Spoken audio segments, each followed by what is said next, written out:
Hello, it is good morning everyone. It is me, Rahul, along with Kevin today. Today is May 4th, 2026.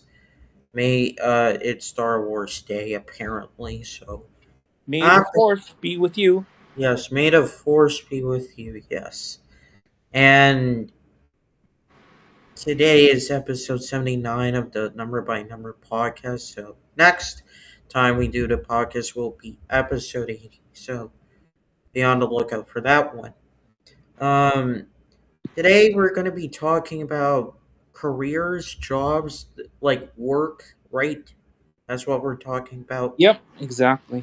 Um, Before we get started, please be sure to check out the Rumble, the YouTube, and Facebook page, and because we're multi streaming now, and for viewership, and it's helpful for like to cross platform. You stream on Rumble or on a OBS, however, whichever software you use, and then you you can pick and choose which platform you can stream on. So we're on YouTube and Facebook right now. Yeah, I mean, let's talk about what we've been doing. So for me, I have just been like going through the MBTA again and like following up on wrestling on some stuff. So apparently, what has been going on in the MBTA, it's like nothing new has really happened, but I have made like minor adjustments to like the proposed plan I have, which I showed to Kevin. And I do want to say that the MBTA, for those who live in Massachusetts, I know for you, Kevin, like it's very useful, but it's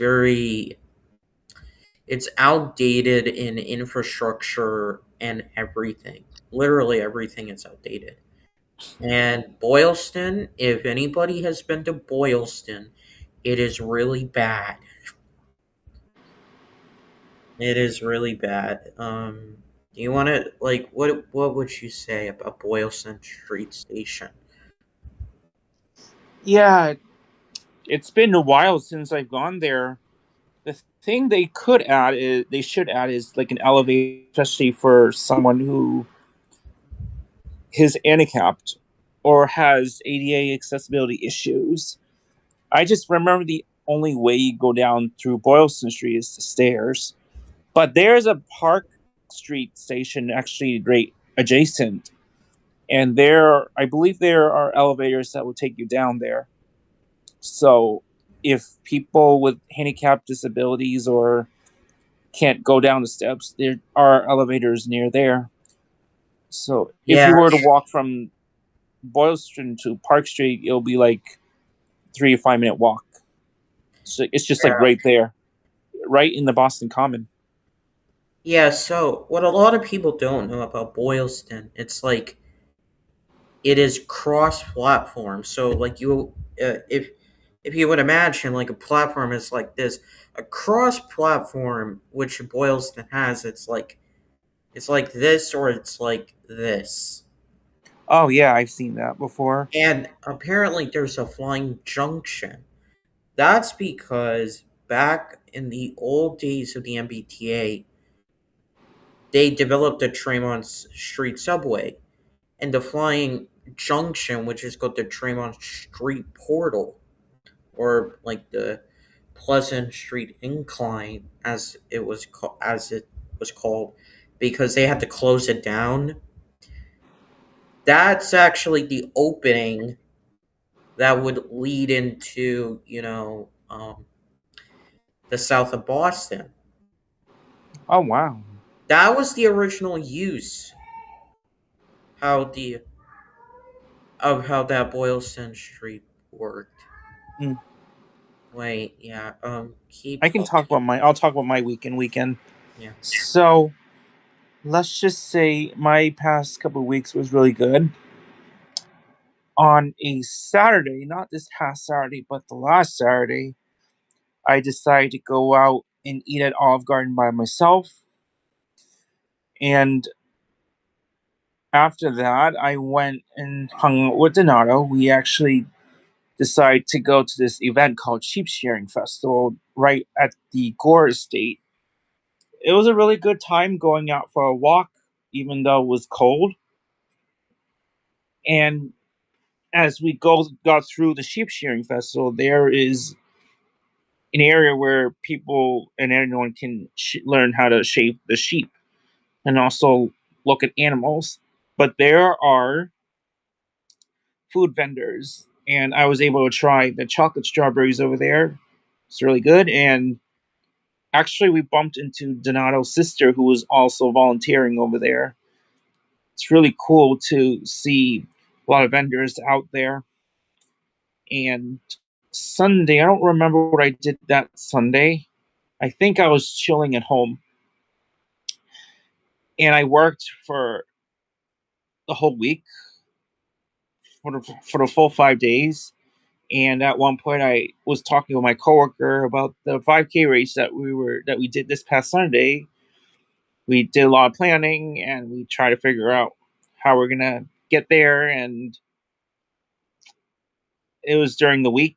And Saturday, actually hung out with Donato again, but this time I decided to grab my running gear and the running bib from this place called Shoppers Cafe. And at one point, Donato and I went to Apex in Marlborough, Massachusetts, where we got to go out bowling, and we ate out over there for lunch. And afterwards, we got to play arcade games.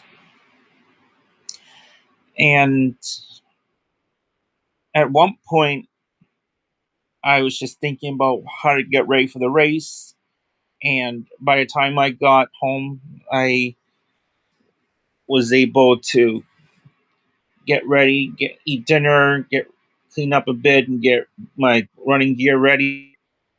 Then yesterday became very interesting. So first thing, I went to this during the morning. I was getting ready, and I arrived at 11 o'clock, and I actually showed up at Moody Street an hour early. And I actually happened to bump into my my elementary school friend named Jonah, actually, and I haven't seen him in a while. He's actually doing well, and I got to see his mom.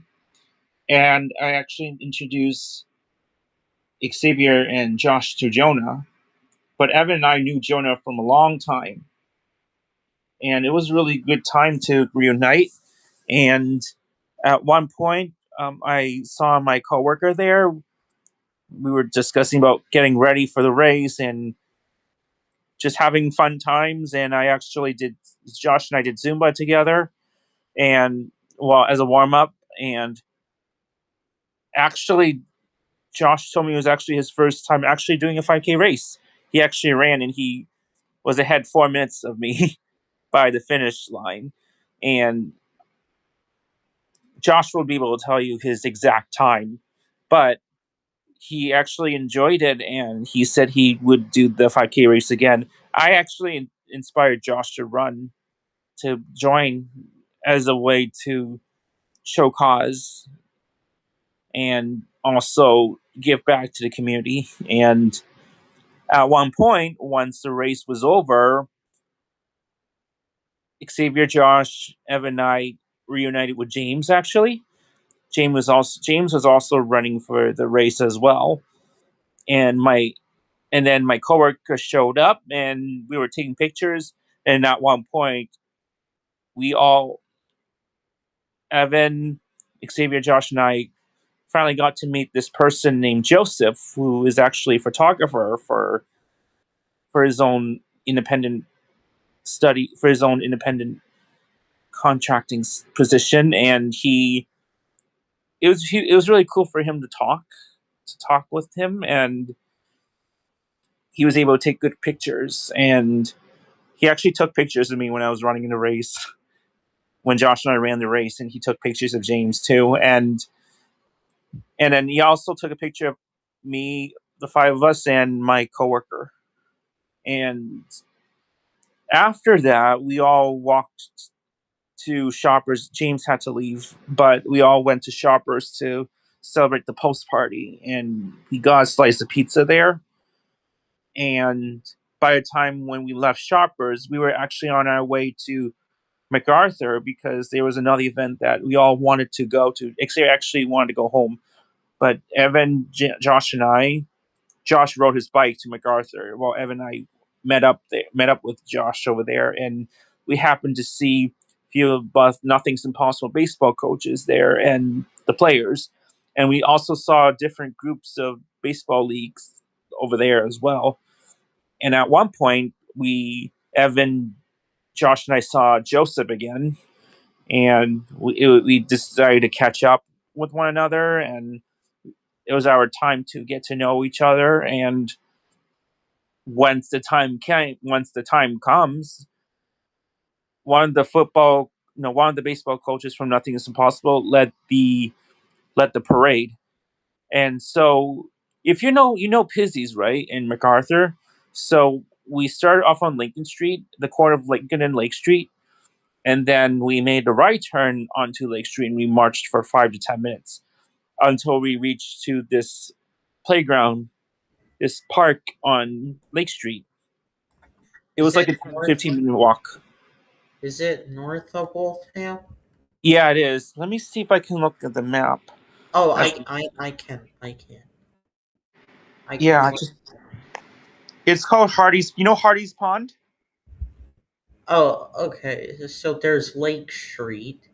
Yes. So Is it called uh Lazaro? Lazaro Lazaro Playground? Yes. We first walk at the corner of MacArthur parking lot. If you look at the map, Mm-hmm. there is, I don't know if you want to screen share the map, but we started at the very corner of Lincoln and Lake Street, and we marched all the way down to Lake Street where that park was. Then we kind of made a loop around through the park as a way to wrap up the parade. And at one point, one of the directors made the speech, and then actually someone over there was playing the national anthem with his electric guitar, which is pretty cool. And at one point, I also actually thought of wanting to stay and watch the game, but we end up leaving. Most of us from the Nothing's Possible decided to leave, and I came home very early, and that's when I was chilling for the rest of the day. And I was looking through the pictures, the event. It was actually really cool yesterday when I got to be part of the 5K race and also part of the parade. We all were able to walk through it together, and we were waving hello in the parade. And actually, fun fact, during my race, I actually wore this 667 bib. Mm. And when I saw my friends, I actually did the 6-7 gesture. I didn't. I actually was surprised no one was saying 6-7 to me. That is the stupidest thing that Gen Z, our generation has said. 6-7. And for those who don't know, it was like awarded like it was a new word or a phrase. But the Isn't it supposed to problem be meaningless is though? what? Is it supposed to be meaningless? Yes, I it's still like don't know what it means. yeah, exactly. That's what people are confused about. Like, how are people getting like this word got so popular? So or phrase because number one, 6-7 is like numbers, right? 67. But number two, even if you put it in word form, You can't say 6'7" as like a single word. It's a phrase. Oh my god. I thought it was just a regular number for some reason. I heard it from a rap song, but I no one called me out except for my friend's mom. And I did 6'7", and then I was on Nicole was recording me on the video when I did that gesture. But and then I wasn't called out for anything, thankfully. Actually, when I was picking up again and I saw the numbers, like, I cannot believe I got 6'7". I was the only person that got 67,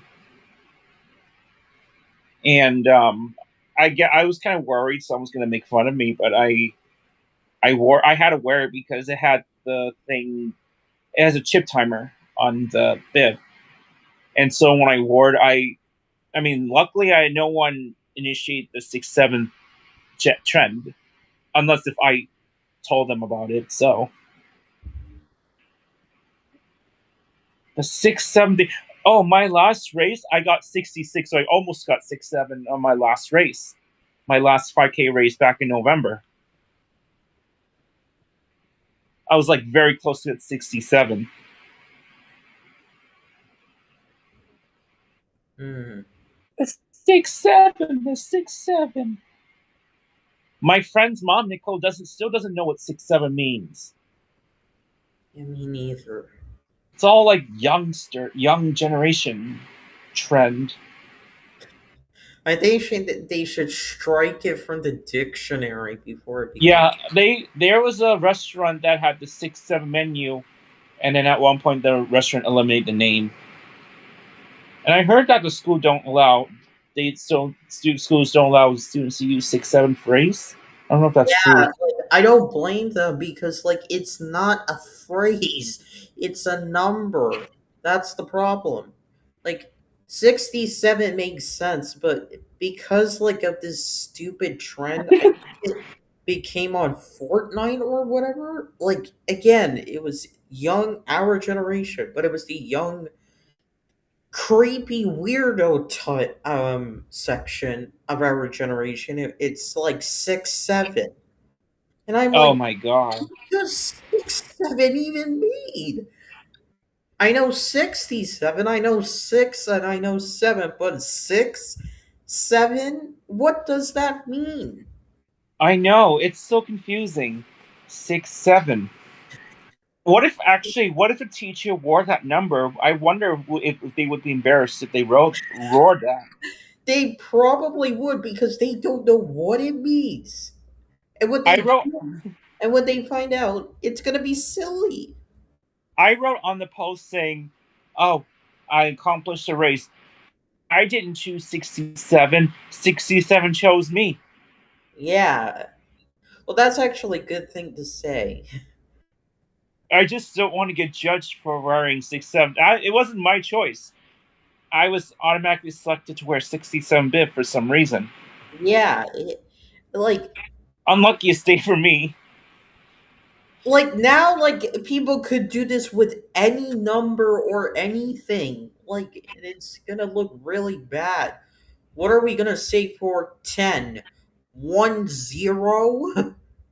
1-0. Oh, there's this phrase, there's this joke that says, why 6 afraid of 7? Yeah, Because 7, 8, 9. that that's a silly joke. I mean, does that joke make more sense than saying 6, 7? Yes, now I think about it, I like the joke better than saying The joke 6. better. Here's the thing. You think 6, 7 is supposed to be supposed to be a teasing thing? Maybe, but I heard, isn't it true that the 6, 7 phrase was used to describe like a player or something who was 6, 7 feet tall? I don't think so. Like in describing a height, you would say 6 foot 7 inches or 5 feet 10 inches. That part I understand. But in terms of like um just saying it's so awful. Cuckoo. Whoever came up with this idea is going bananas. Okay, let me look this up. How did 6-7 start? I asked some of the teachers the same question. I guess they were surprised that I wore 67. Some of them were surprised, but but the crowd didn't say anything to me about 67. Okay, so here's how it came about according to AI. The AI came from a massive, often nonsensical meme among Generation Alpha back in 2025. And this Yep. came from of a drill rap song an NBA player edits, and a viral cringy video of a young fan. Wow. I think I may have seen it recently on YouTube. And then what happened was, so the origin of this song came from a Philadelphia rapper named Yep. Skrilla in the song Dude Dude in parentheses 60. I'm going to call it 67. Okay. 67. In the song, he repeats 6-7 as a rhythmic hook, which many users believe is a reference to 67th Street or a police code 10-67 for a dead body. Wow. Then the NBA connection was the audio was adopted by social media content creators to make edits of Charlotte Hornets guard LaMelo Ball, who is 6 feet 7 inches tall, 6 foot 6 feet 6 feet 7 inches tall. Then Oh, there was a young boy in March of 2025 that ended up becoming known as the 67 kid, yelling 6-7 with a distinctive up and down balance scale hand gesture. I know this yeah. sounds really stupid to me. Let's be real. Then in early 2025, also, Talon TK Kinney, a high school basketball prospect, is also credited with popularizing the phrase. He frequently used the 6-7 phrase and the accompanying hand motion in interviews after a clip of him rating a Starbucks drink 6-7 went viral. Oh my god. What in the world? And then what also happened was the phrase became so popular in 2025 that dictionary.com named 67 as the word of the year. Oh my god. I don't know. I feel like they should remove the term definition because I still don't understand the meaning of it. Well, what if the year 2067 came and they did that trend 6-7 trend? I bet the kids who are like born who are teenagers will probably be like 40 in their 40s or 50s that time. But the 6-7 thing, I don't know. It's supposed to be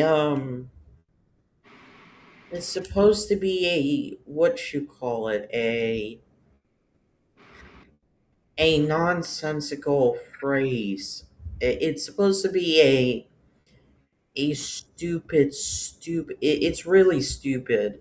Yeah. So, for any people in school, please do not use this. For anybody who is really stupid, please don't use this. It's not okay to use these kinds of things because it doesn't make sense. Like 6-7 or 67. What does that even mean? I know. Tell me about that. Like, could you imagine if anybody did this with any other number? Yeah, especially if with the elderly people or middle-aged people, they wouldn't understand what the meaning of it is. Maybe they think it's the year 1967 Yeah. or something along those lines, or maybe 67 is something else. I thought it was the year 1967. I don't know why, and yet it's meaningless.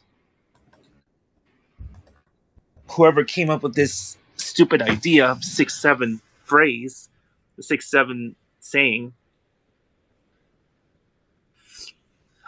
and it was my only time wearing 67 bib number in my race. I Uh, actually wonder how people on social media. So one of my friends, Joseph, took a picture and he posted on social media of all the runners. And what if everyone sees that number on me? And like, it's my unluckiest day. Oh I yeah, did. and plus you were not allowed to swap out. I was actually assigned 67, and I didn't think of it. And then when I saw 67, when I think of the trend, I was like, oh my god, no 67. Like when you found out that I got 67, what did you think of me having to wear it? Because I I was didn't. allowed to swap it. I didn't think anything much of it. Then when you told me about what happened, I was like, "Oh my god!" It wasn't any. It wasn't. I didn't do it. Try not to do it on purpose, but I was assigned that number. I was actually legitimately. I was assigned that number. I usually sign up early, and then I somehow got that number. No joke. No lie. Do you believe I got six? I purposely got 67. No, because if you did, it would look very bad. Yeah, but I just got it without any intentions. Like I just got that number randomly.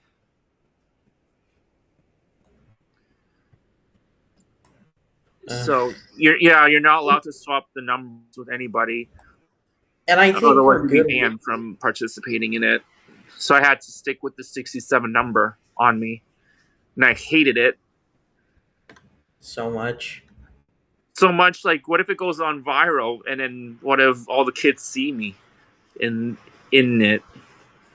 Like, this dude's wearing 67, 67.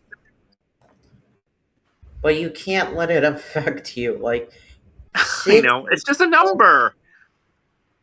but It's it's just a number. yeah. Like imagine if someone thinks. I don't think it's a good way to insult someone, or even like use as a way to be like, oh, this is 6-7 or 67 or 6-7. Like Oh my god. I don't give a damn about that. Like this is not okay. I'm like I know. 22. I don't even use 6-7. I don't Me want neither. I like think a lot it of teenagers doesn't make use that right any now. sense. It doesn't make any sense. I think a lot of teenagers this time still use that, still use 6-7. Just not me.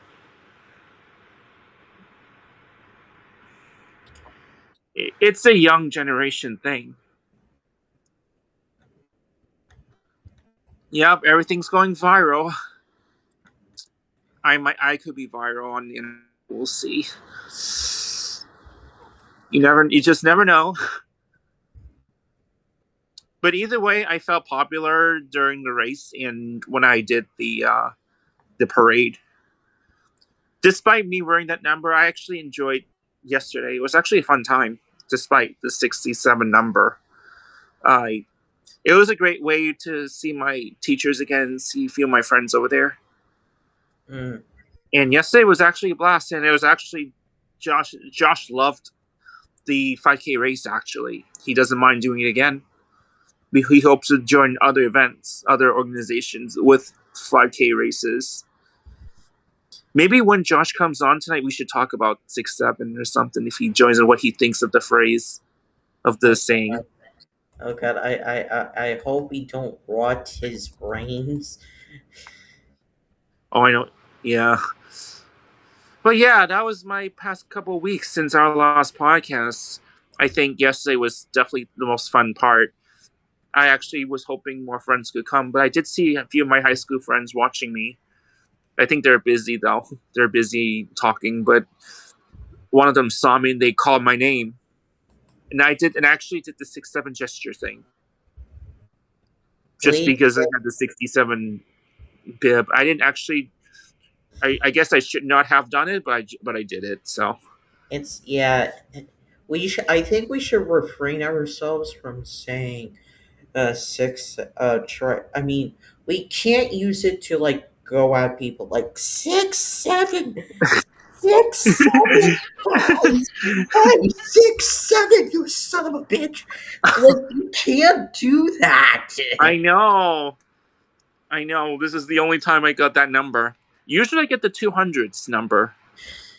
But you got 6 7. I Imagine. did. Imagine if you got 69. Like somebody would do a joke about that. Oh, I know. Wait, is there a joke with 69? It's a sexual joke. Oh, I got it. Is it recently or It's been for a while, and it's the most disgusting thing. so it's worse than 6-7? It sounds like. Yeah, in a way, yes, because it has to do something with You know what? I'm not even gonna tell you. I'm not gonna say on air. Yeah, I get it though. I'll just text you what it means. Yeah, I get it though. I thought I was thinking of it as a year or something. The last 2 days as a year, or the Vietnam War or something. Hmm. Maybe they're referring to the Vietnam War, but as a different context. Mm-hmm. Too bad I got 6-7, but despite the Say fact 67, please. oh yeah, too bad I got 67, but I was able to enjoy the race. I I was actually happy to see a few of my friends there and got to meet some new people there. Actually, it was really cool to meet new people and discuss my 5K race event and why I did it, because I believe that the Waltham Public Schools deserve to get funds to help students succeed and get other programs that can enhance the students' knowledge. The new high school now has lots of programs that will lead to our topic called careers, as stated earlier. And back then, there were not so many of the programs other than the automobile repairs, the print shop, the graphic designs, cooking class, and TV class. Those are the only ones that we had. But now the new high school offers more. Hmm. They're Yeah. actually teaching cooking there. Well, yes, and they also did cooking class at the old high school.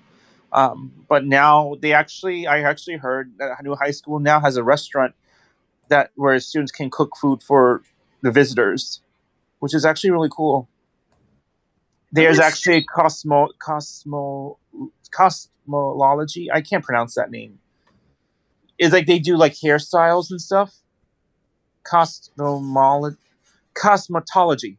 cosmetology. Yes, yeah. What is it I exactly? think it has to do with like beauty and stuff, like Oh. hair, Hmm. cosmetology. They have, I believe they have childcare, nursing. The new high school is like a different atmosphere from the old traditional high school. I hate to say this, but the old high school was built in 1969, and it's still there to this day. Mm. Yep. At least they're doing something right. Yep. They have like different programs there for students to explore, like cosmetology. There is a restaurant for the students to cook for the customers, and I forgot what else. I think they still have automobile mechanic shops. I think auto body Mhm. shop classes, and yeah, originally it was the land for that new high school where it is was for the stigmatines. There was like I heard I was watching the videos, the court videos uh, of of them being forced to relocate, and now none of them were happy. Mhm. You know, they had to move. It was their original land, and the Waltham knew they needed room for the students to. You know, they need space, new school to have space for the students. So that's why they built it. But they could have easily renovate the high school, or add another at the fourth level of the old high school to conserve the space. Or well, they could have built it, but in a different location. Yeah, the Stigmatines were not happy about it. So What I At least we have a new high school building, but they could turn the old high school building into an apartment complex. But I yeah, don't know. But anyway, let's get on with the topic of today, like work. Um, yeah, and so I will say, AI. Let's start with this. yep, Work. We know what work is. Like going to a place, you earn money, yep, or you don't earn money, which is volunteer work. yes, internship.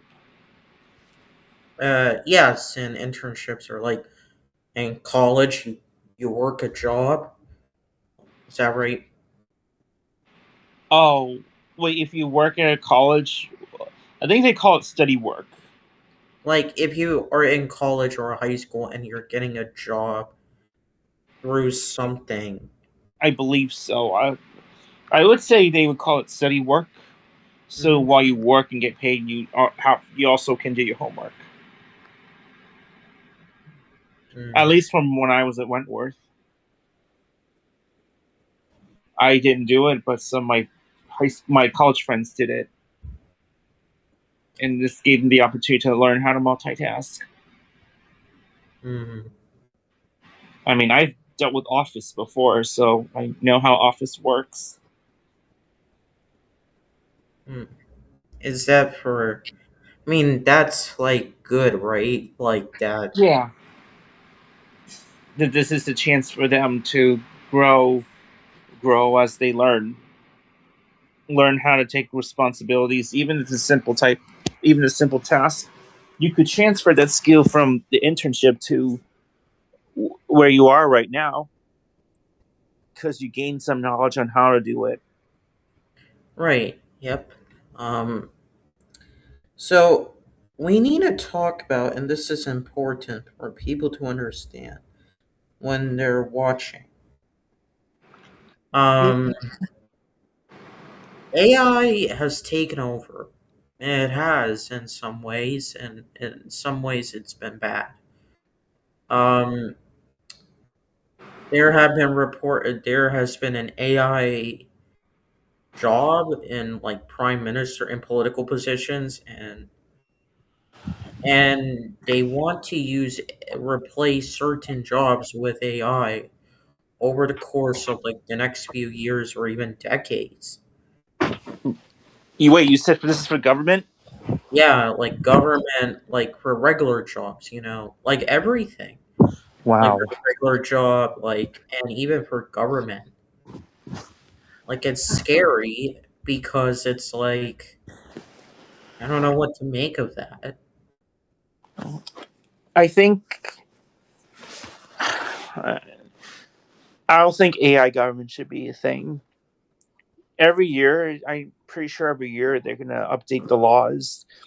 And I think it's important for the lawmakers to like have an in-person discussion, have the meeting minutes to discuss any changes to the policies and laws. Working collaboratively to make sure that the law that they create makes sense before it gets enforced. And AI police, oh, sorry, AI government, what if the police relies too much on it and it turns out that when they arrest a suspect and they only rely on following the law that the AI produce, what, like, does it actually make sense? How is it gonna create a ripple effect on the police department, but how is it also going to affect the person who got arrested or detained? Just because an AI generate the law, whatever, doesn't make sense. And who's going to update the laws? That is something that you said. Like, it's very important that you did state that because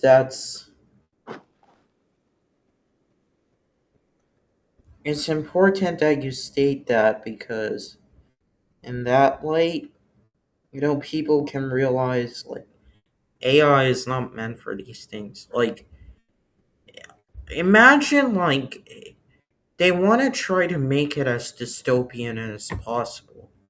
Think Yep. about that.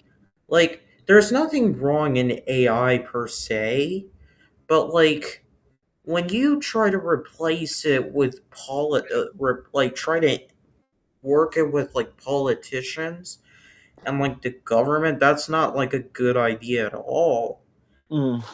And the AI that we have now, the government hasn't released like the actual AI that can be dangerous.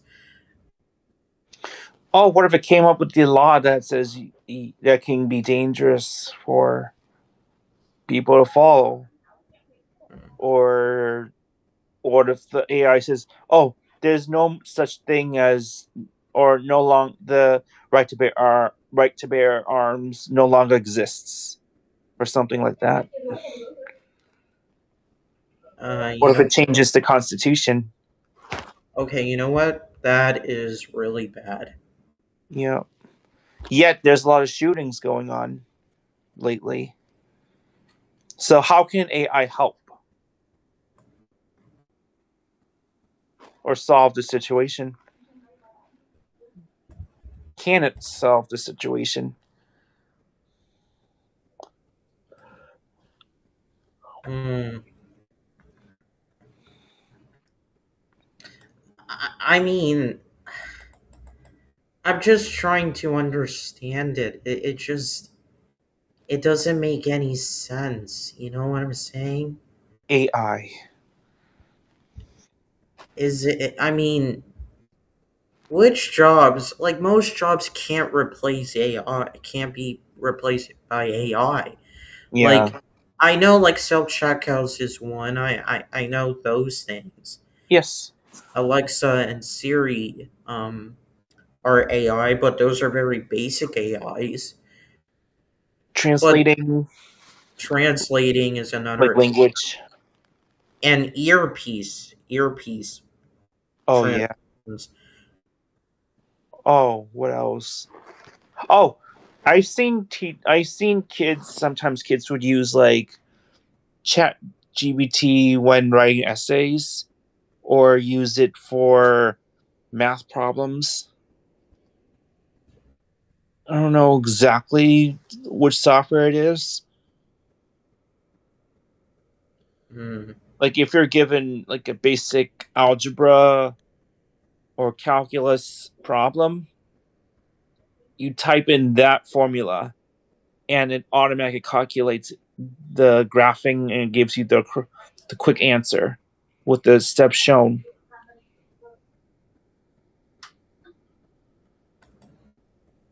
Hmm. and kids would abuse that to bypass their knowledge just to get the work done. Do you find it stupid? I think so. Yet, what I mean, but how can we use that? Are we able to use that math in our everyday life, like calculus? No, you can. You can.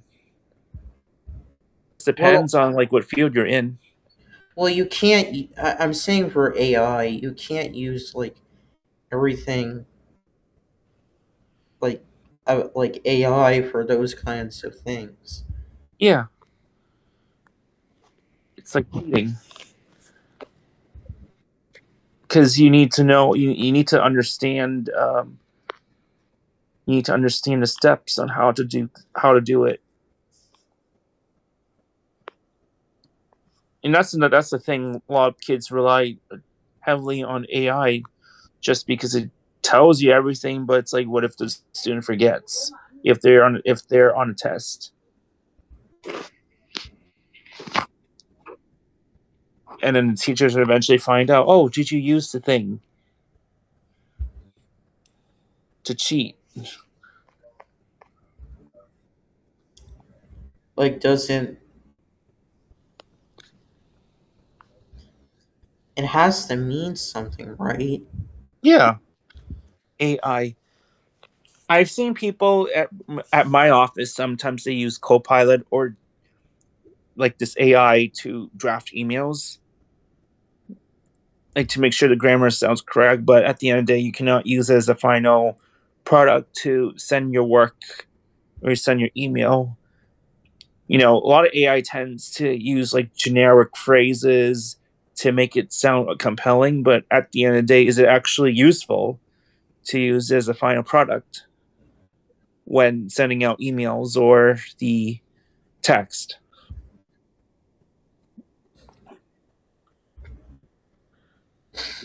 It's so bad. Like Copilot, I do like voice stuff. I do like those things. Siri. Are you talking about Siri? Yes, like when you have to like voice text on messages or in those things. I do like those, but again, it can be inaccurate, so you have to like correct it, Yeah, but if you're in a crowd, like if you're in a train, if you do a voice text, many people think you're talking to yourself. which is so sad. It's so bad. Yeah, so even if your intent is to send a use your voice to send a text, like they some people think you're talking to yourself. Do you think that's bad? I don't think it's bad. I mean, I know one of our friends has done it before. No, that well, okay. Let me reword it. Do you think it's bad to be perceived like that? Oh, I mean, I guess so, but I know people do it all the time if they're lazy actually using their hands to text. I think it's just I mean, AI comes in many ways is that can help us, you know, do things quickly rather than actually writing it down. Like if you're especially if you're lazy writing things out.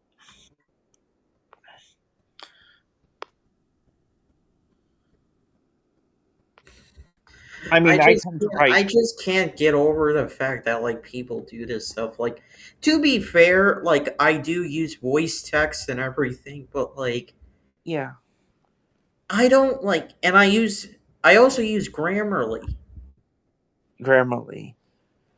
Here's the thing. I mean, Grammarly can be great as far as checking grammar, but does it actually?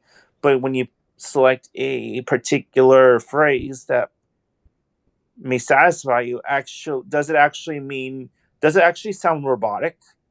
Even though you try to make your point of view as compelling as possible. In some ways, yes. In some ways, well, in some ways, yes, because um, it doesn't. It's like very basic or simple. Like it can detect what is inaccurate, which I think it's fine. Hmm. It checks for grammar, it checks for inaccurate spellings, Yeah, proofreads, and everything.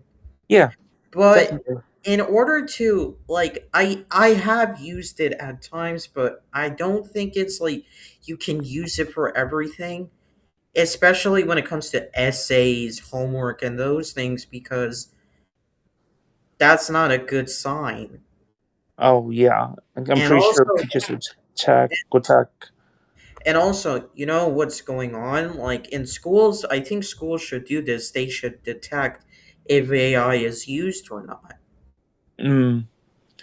It can be hard though, right? Yeah, I agree. But Doesn't at the How end of can the they tell if it's day, AI or actually someone else who wrote something on the student's behalf? yeah, that's true, but I don't like when job again, when you mix like a job with AI, it's gonna look really bad. Mm. And Does now it make like it's sense? not good. I just don't know. Like maybe to ask this question, how should people avoid jobs that could be replaced with AI? Mm. It really depends on the major. It depends on your profession.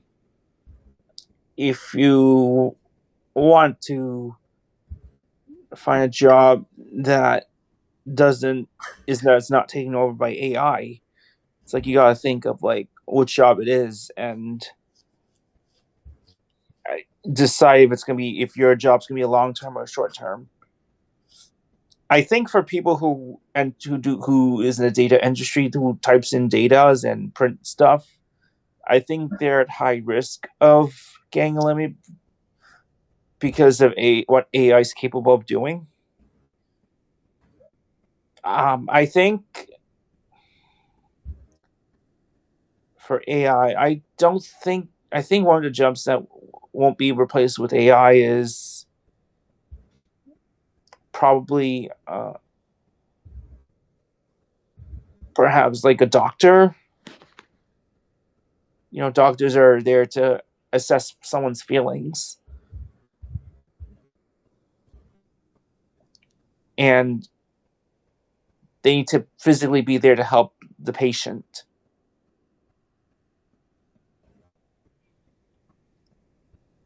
Or maybe dentists. Dentists need to be accurate with teeth cleaning,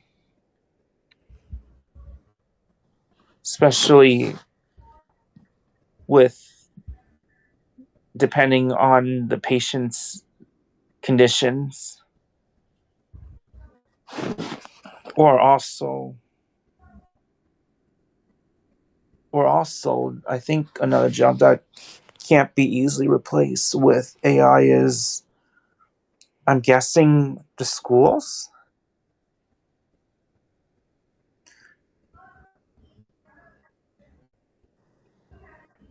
Yeah, I think the school's definitely important for children. So, how can students learn if the teacher's not present there? And how the students learn on the computer on their own without the teacher present? What if they get the information inaccurate, not correct?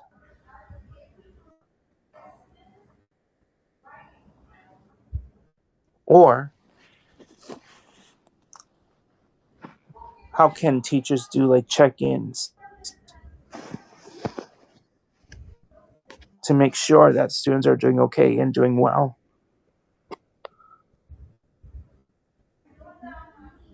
You need to do something to make sure that the students are getting the information accurately, especially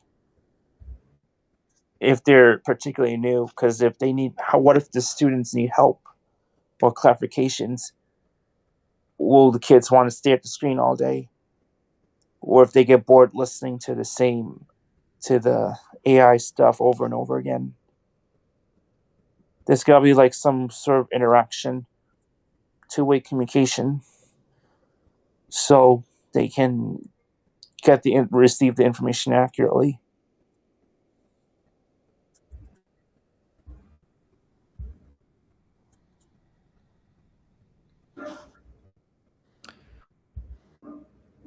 Yep, it's very important.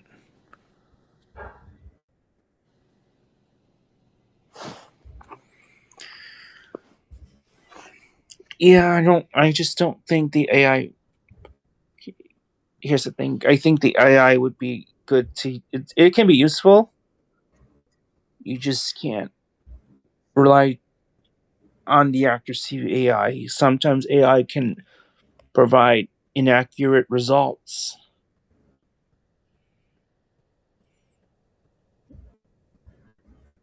especially if you were create a generate report or generate an essay, or if you want to come up with your own plan. And what if it makes a mistake, and they would flag you down for the inaccurate information that you provide.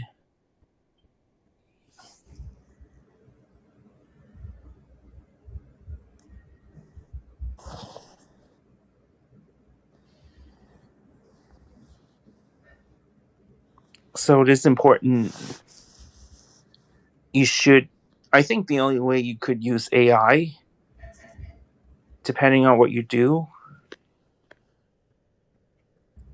is you could use as drafts. This can give you the time to really review what you have, and then you can always make edits. And if it still doesn't make sense, maybe provide a different prompt on how you tell the AI to draft your work or your email. But in order to make it a final draft, you actually should use your own writing skills to enhance your report or your essay, to convince why everyone should read your article or the essay. Because they're going to question you on everything, on what you say or write in your essay.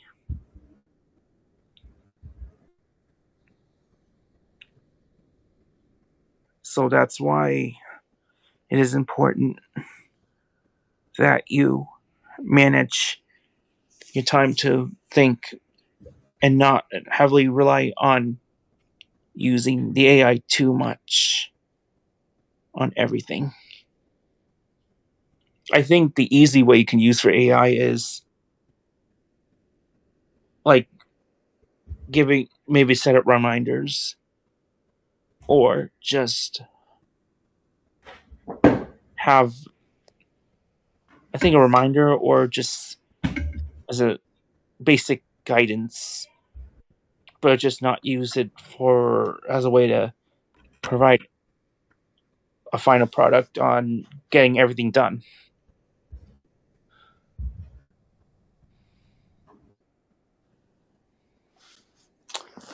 Yeah, but yeah, I think careers. But other than that, I think careers are useful. I mean, it is important to have a job in order to make your ends meet, but it's more of like, what do you actually want to do to accomplish on what you want to do? I mean, everyone has different paths on having a successful career, but what is it that you actually want to do? And I think the most important thing is how you gonna get, how you gonna go through the stages to get to where you want to do. It takes a lot of planning. It takes a lot of mind to decide how you're gonna get from one point A to point B. And some people think college is the only way, but there are some people who say that college is not the only way. It's more of how can you actually take the time to explore, because you never know till you explore. Maybe you may have to look at what you need to do in order to get the credentials you need, or figure out what activities you need to do to earn a profession. It takes a lot of work,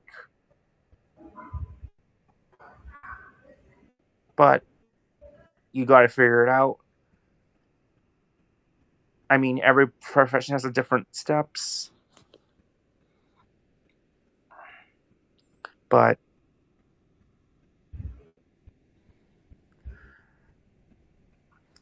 you gotta do what's best for you.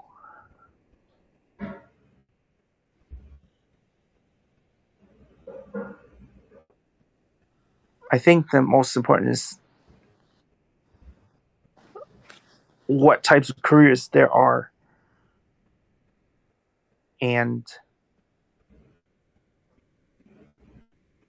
how are you gonna get there.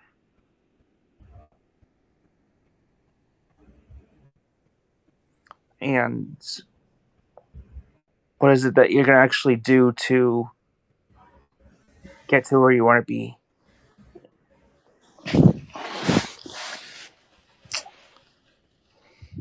I know some careers, they have some of the jobs that are available may require you to have certifications or some sort of degree as a way to understand the materials and also have enough experience to land to wherever you want to be.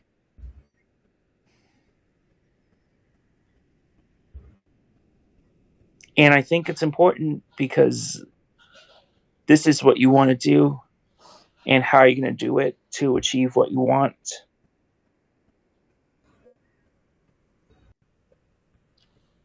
And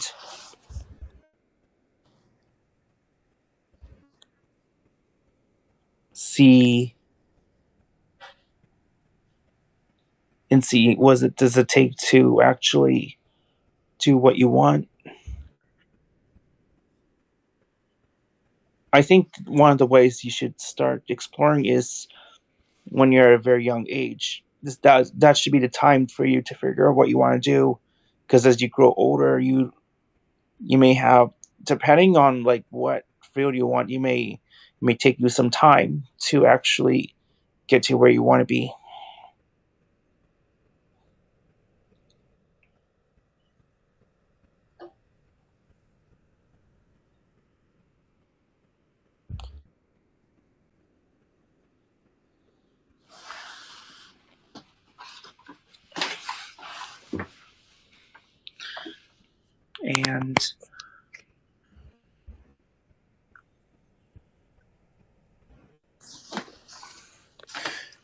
And how is it going to help you? Do you think you need more time? Do you think you need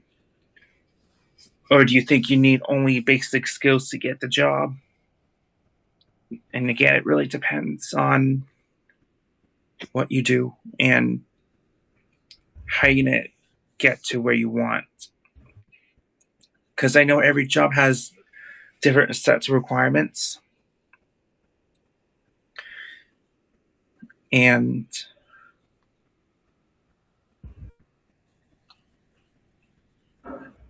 how is it going to help you if you think you're done, but actually do you think you need more skills, you need more education in order to land on where you are?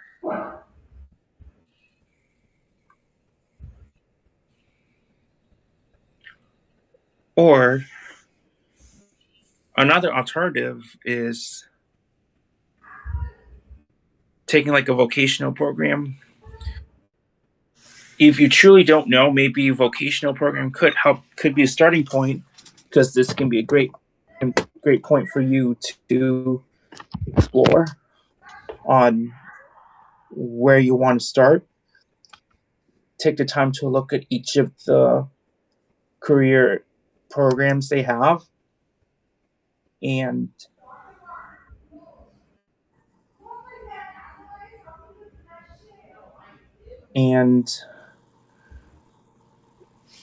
think of what's best for you. What's the best part that you like, and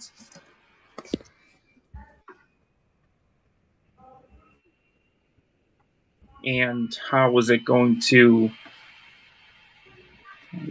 what skills will benefit you, and how can you actually transfer these skills to your field, your desired field, and how much practice you actually need. I think that's a very important aspect when prepping for in a career, an event, because you need to. It's like you gotta do more than what you do. And what if you get bored doing the same thing? I mean, if you want to continue the field, that's great, but it's like at one point you may want to grow your mind to demonstrate leadership now that you've gained some knowledge on a certain profession. What if you want to be a leader? What if you want to be a manager?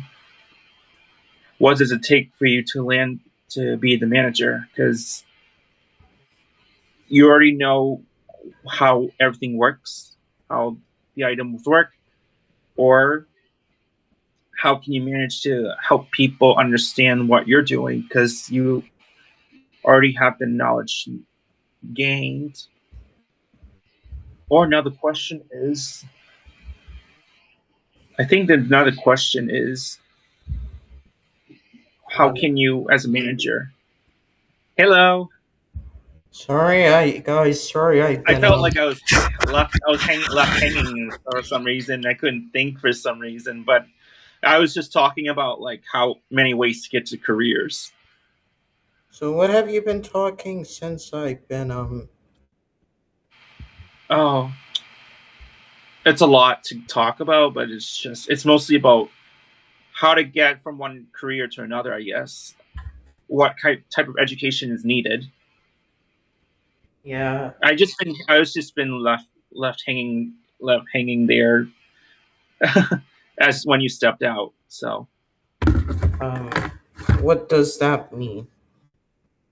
I had to figure out some way to keep the conversation going. So, but I Did think, you have but to I can, look up questions? huh? Did you have to look up questions?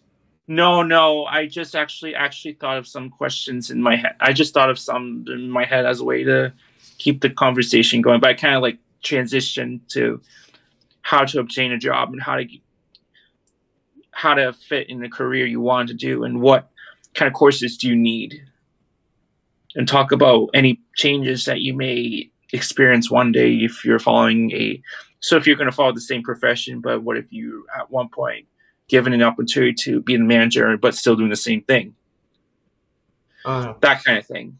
So that's what I've been really talking about. So Yeah, just for everyone, I've been trying to fix up my toilet, I think. That's oh thing. So that's what yeah, sorry if I was like stuttering. So I was like stuttering, but then let's talk about like does it take to find the position career you want and how you're gonna achieve it. well, I mean, yeah, I guess that's what. I guess that's what, like, you know, I guess that's what happens when, you know, I lose track sometimes. what I happens. lose track. I sometimes lose track when I talk about when you step out. Sometimes, I would talk about this and I would talk about something else. What else were you talking about? So aside from AI, like I said, I was talking about like how to follow the career and what does it take to follow the career. What courses are required. But what else were you talking about? That was mainly it, and the effects of using AI. Yeah. Let's talk about what is your favorite job? Favorite job from my experience, I definitely miss working as an internship because I mostly did like a behind the scenes when I worked at both Boston University and Boston College, but that gave me different atmosphere on how to dive into each type of projects. I I felt overwhelmed at first trying everything out, but I realized that this is a moment for me to gain knowledge on how to do different types of tasks at work because I know a lot of jobs, at most jobs, everyone's gonna want you to multitask at everything, multitask some of the things to get the things done. Hmm. So I had to learn how to do that. Are you talking your previous job? Yes, I went my both internships at Boston University and Boston College. Hmm. That's good. Mm-hmm. But I will say, like, for someone who's getting a job, you can just, make sure it works out. Like, Yeah, develop a resume and everything. right.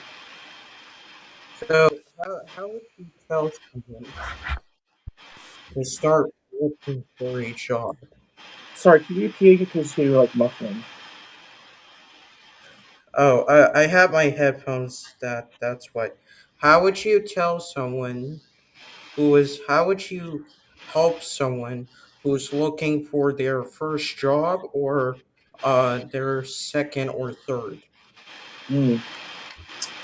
I think networking is definitely the most important thing. You need to grow your network, you need to grow your connections. But another idea is focus on what type of job you want to do first, and then and then by doing that, maybe you could look up on the website write down the skills that you're good at, and it should filter you to the kind of job that you want to do. And I would, ask one of the teachers or anyone that you know ask them as references. And once you get hired, you can verify with the people you listed to see, and so they can describe your skills, what you're good at.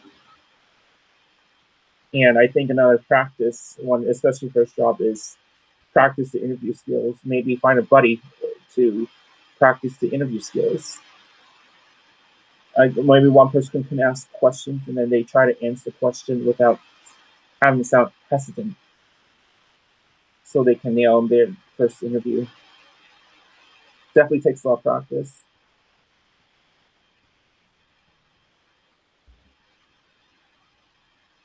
Yeah, like, do you agree that, like, um, so for someone like you who has multiple jobs, right? Yes. Do you think it's good or bad? Well, it depends. I mean, I think it's good because you can. I say good because it can. This can help you. This can allow you to network with different people. Especially, I mean, I know a lot of people who tend to get laid off or get fired. They tend to feel left out. But I would say maybe take it as an opportunity, reflect on what you learned, what you enjoyed about it, and how can you transfer these skills to a different type of position or different company, and practice the same thing, and also be comfortable adjusting to the new environment. I mean, I am up for all the changes. I'm up for adjust. I'm pretty. I adapt pretty well in different uh, companies, and then I am the person who likes to learn and have a can do attitude. A lot of managers and everyone would want you to want to see you have a can do attitude. Yeah, and also, yeah, so how would you feel about, like, people getting multiple jobs? People getting multiple jobs. Yeah. I mean, again, it depends. I think for people who get multiple jobs, maybe some people may get multiple jobs. Maybe they're not pretty happy at some of the companies that they worked at, or maybe their positions got eliminated, or maybe they got let go, which led them to having position. But again, I would say maybe take it as a feedback. this can be an opportunity for you to learn what could you do better at the next job.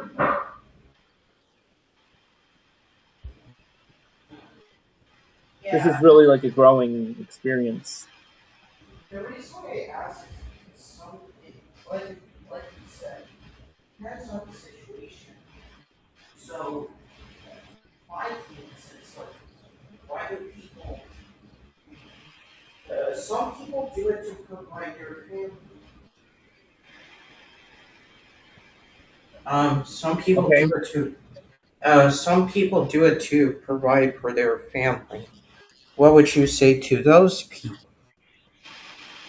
Yeah, I would say it's okay. They cannot like force you to like you're making your own decision, and you gotta do what's best for you and your family. So if you don't like the pay raise, if you still want to maintain good connections, maybe you can say like, "Hey, I am planning to leave this company in a couple weeks. I have enjoyed working with you, and wish you the best." Like if you want to leave on good terms, but you know in your heart that you don't make enough money, and you want to, by the same time, you want to make a good transition in case if you do decide to work for the same company again in the future, and then maybe get higher pay the next time you get there. So I would say just say like, hey, I enjoy working with you. I just want to let you know like my last day on this day, but the I appreciate you all helping me out and enjoy working with all of you. I mean, yeah, that is something you can say. I mean, what is the worst job you think someone can have? Again, it really depends on the person. I because everyone has experience. I'm pretty sure everyone has experienced the worst job in their life. I just can't speak on behalf of them. Well, okay, what about yourself? I like all my jobs, particularly because I get to communicate in all levels in all the positions I have. I think communication was definitely my best part. But if I were to Mhm. pick the least favorite, let's just say the least favorite part, I would say maybe I'm not going to say this is going to happen for real, but I would say maybe work in a setting where I'm not like honing new skills and then having to do the same thing over, having to repeat the same skills over and over again in one position without really growing. So I would say maybe if I were to work in a retail, that could be an example. I'm not saying this is true, but I'm saying if that were the case. Well, I'm asking about like your jobs. Like, which one did you not like? Oh, I like all of them. I like all of them. Well, if you had to pick one, It's hard. It's really hard. It's really hard because I was able to gain a lot of good experience. I know that exactly what you're asking me. It's just hard to pick which one's the worst part because I was able to gain a lot of useful skills over there in all the positions I had. yeah, and um, I mean, is it still like um? I mean, every job you can like, but like for some people, it's not like the same. Exactly, Like, exactly. which That's is my why point. That's my point. I'm asking like well okay, which you didn't have many conflicts, you didn't have many conflicts in any of your jobs, right? Hmm. So okay, but like okay, let me ask, okay, which job was the hardest to get? I think that's a better question. I think that question's better than asking what's the worst job because not a lot of people would like to hear that question. I think the hardest job is working at the.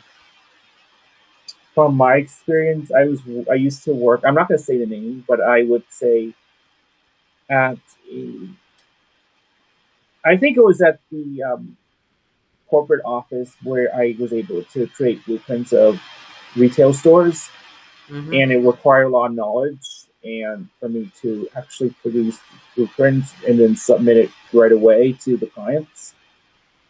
Sometimes one of the feedbacks I got was my few of my drawings were messy, and I had to make sure it's clean and easy for the architects to read. Well, I understand, like, but you're answering. I was asking, like, when getting the job, getting one of your jobs, which one was the hardest?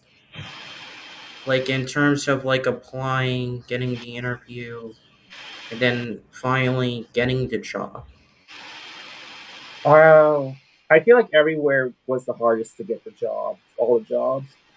I think the hardest part was convincing. I definitely think was convincing the employers that I'm on why I think I should be why I'm fit for a job. I have to find a way to phrase phrase it out for them to believe me. Well, I would just say if it's like as a whole, because I've been in many situations in all the jobs, and I had to figure out on the spot. well, yeah, I'm asking because like you've worked longer. Like my mom has worked in IT, for her career, and she's had to do like resume changes and those things. Hmm. And it's like oftentimes like it's hard for her. But I'm Yeah. asking like in a way like what was the hardest job to get? Like in terms of I know you're saying it's hard for every single one, but I'm trying to ask like which one is the hardest because it I understand every situation is different, but if you had to look Hmm. at it objectively, Yeah. which one was hard to get? I'm not going to say the name. I would say the current position because it's a different field. Uh, It's a little bit different. It's a different field from what I do. um, Remind me what the field for your company is. It's all like engineering. I don't know. I don't want to get into detailed specifics, but I do a lot of. It's mostly engineering, which is way different, a little bit different from interior design. Mm. So I deal with a lot of math problems and that kind of thing. Okay. Were Yeah. most of the jobs before you had this similar in your field? Yes. Yeah. Okay. Yeah, I to go back to the worst job question, it's not like a bad question. It's just like reflective of like of all the jobs you've had and I also understand. like how you progress in your career. Yeah. Why do you Um, think it's like why do you think like asking someone what is the worst job not okay? huh? Why do you think like asking what is the hardest job to get a better question than what is the worst job you had? Because I say that because you gotta be careful what you say about the you know about because sometimes I'm not saying this is going to happen here. Sometimes if I complain of like, oh, this is hard here, and then somehow the company finds out, then they can fire me. They can let me go because I say negative things about the thing. Even if I say like what's the worst thing. Like I'm not trying to say the worst thing as the company, but even if I discuss it, if I about what's the worst thing, it's the company may find out and then they can fire me for saying that. That's why Well, it's I'm you not know saying you're I mean it's not like I'm not saying you shouldn't do this with your current company because that's bad. Um, correct. I'm saying like a former company or job you had. Well, I Like never had any. I had never had any worse jobs, so I never had any worse jobs from any of the previous companies. Mm. That's what I'm Yeah. saying. So Um. Have you had someone tell you a worse job experience? I oh If so, you don't have to tell the person's name. I don't remember. It's been a long time ago. I think one person from the retail said it's too boring for them. They didn't think it was useful to work in that position. Hmm. Yeah. Is it okay? Hey, Josh is on. Hi, I'm good. How are you? I'm doing good. We're talking about work. How's your past couple of weeks? It was wonderful. Not yesterday, but last Sunday, I went to the Japan Festival in Boston just to get out of the house, and then yesterday, I, Kevin and I participated in the annual Strides for Education 5K race along Moody Street. That's nice. As you can see behind me, I have my number. Oh, really? Yeah, I hung it up. Oh, yeah. I think I see it. I think I see it. Yep. Yeah, It was an eventful day yesterday. it was. And what did Josh? What did you learn? Did you learn anything? Oh, about the race? Yeah. Hmm. I guess, just Uh, actually, you know what? Come to think of it, I don't know if I learned anything, but I I just went ahead and took the spotlight and decided to just do it. Mm. Yeah. So me and Kevin in the beginning were talking about um the AI stuff in work. Do you want to comment on that or anything? Uh, all I have to say is hopefully, although we're in the quote unquote AI era, Mm-hmm. I hope we don't get replaced by bots. Although it will eventually happen, unfortunately, but hopefully not in the near future. Um, you would agree that jobs should not be replaced by AI, correct? Correct. And I do want to ask, uh, how has work been for you? Work's been pretty busy lately. And it's only going to get busier um, as we inch closer to Memorial Day. Hmm. Yeah. So, oh, Kevin, you were telling me a story that happened during the 5K race about your number. You wanna talk about that with Josh? Yeah, Josh saw me, but Mhm. I was wearing this number 67, Yeah. and luckily no one called me out except for Nicole and I think Kelly. So when I was running by Nicole, I did this in front of them, and like they got a video of me doing it, and no one, and I did it in front of Kelly too. But and I thought everyone's gonna call me out with 67, but surprisingly, no one did. Hmm. So, but I don't know if I know you finished before me, but did you see me do the gesture, the 67 gesture? I don't think I did. I did this. I know.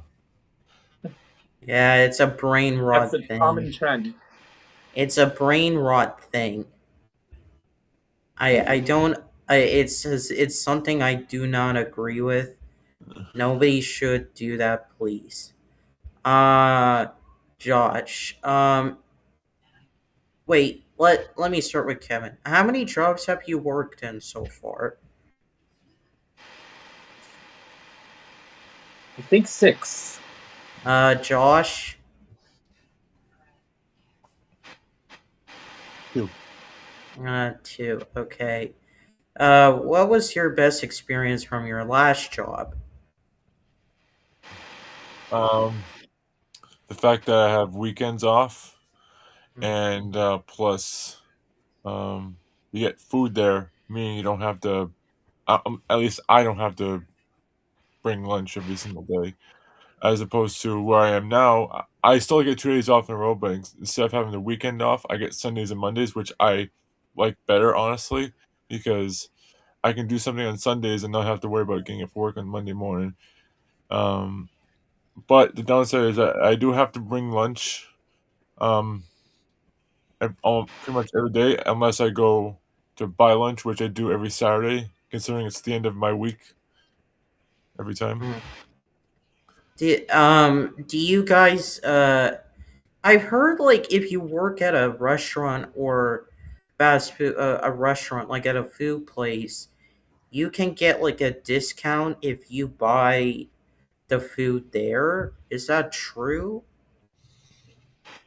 I don't know because I've never worked in a restaurant before. I did work at Sherman before I worked at Home Depot. Hmm.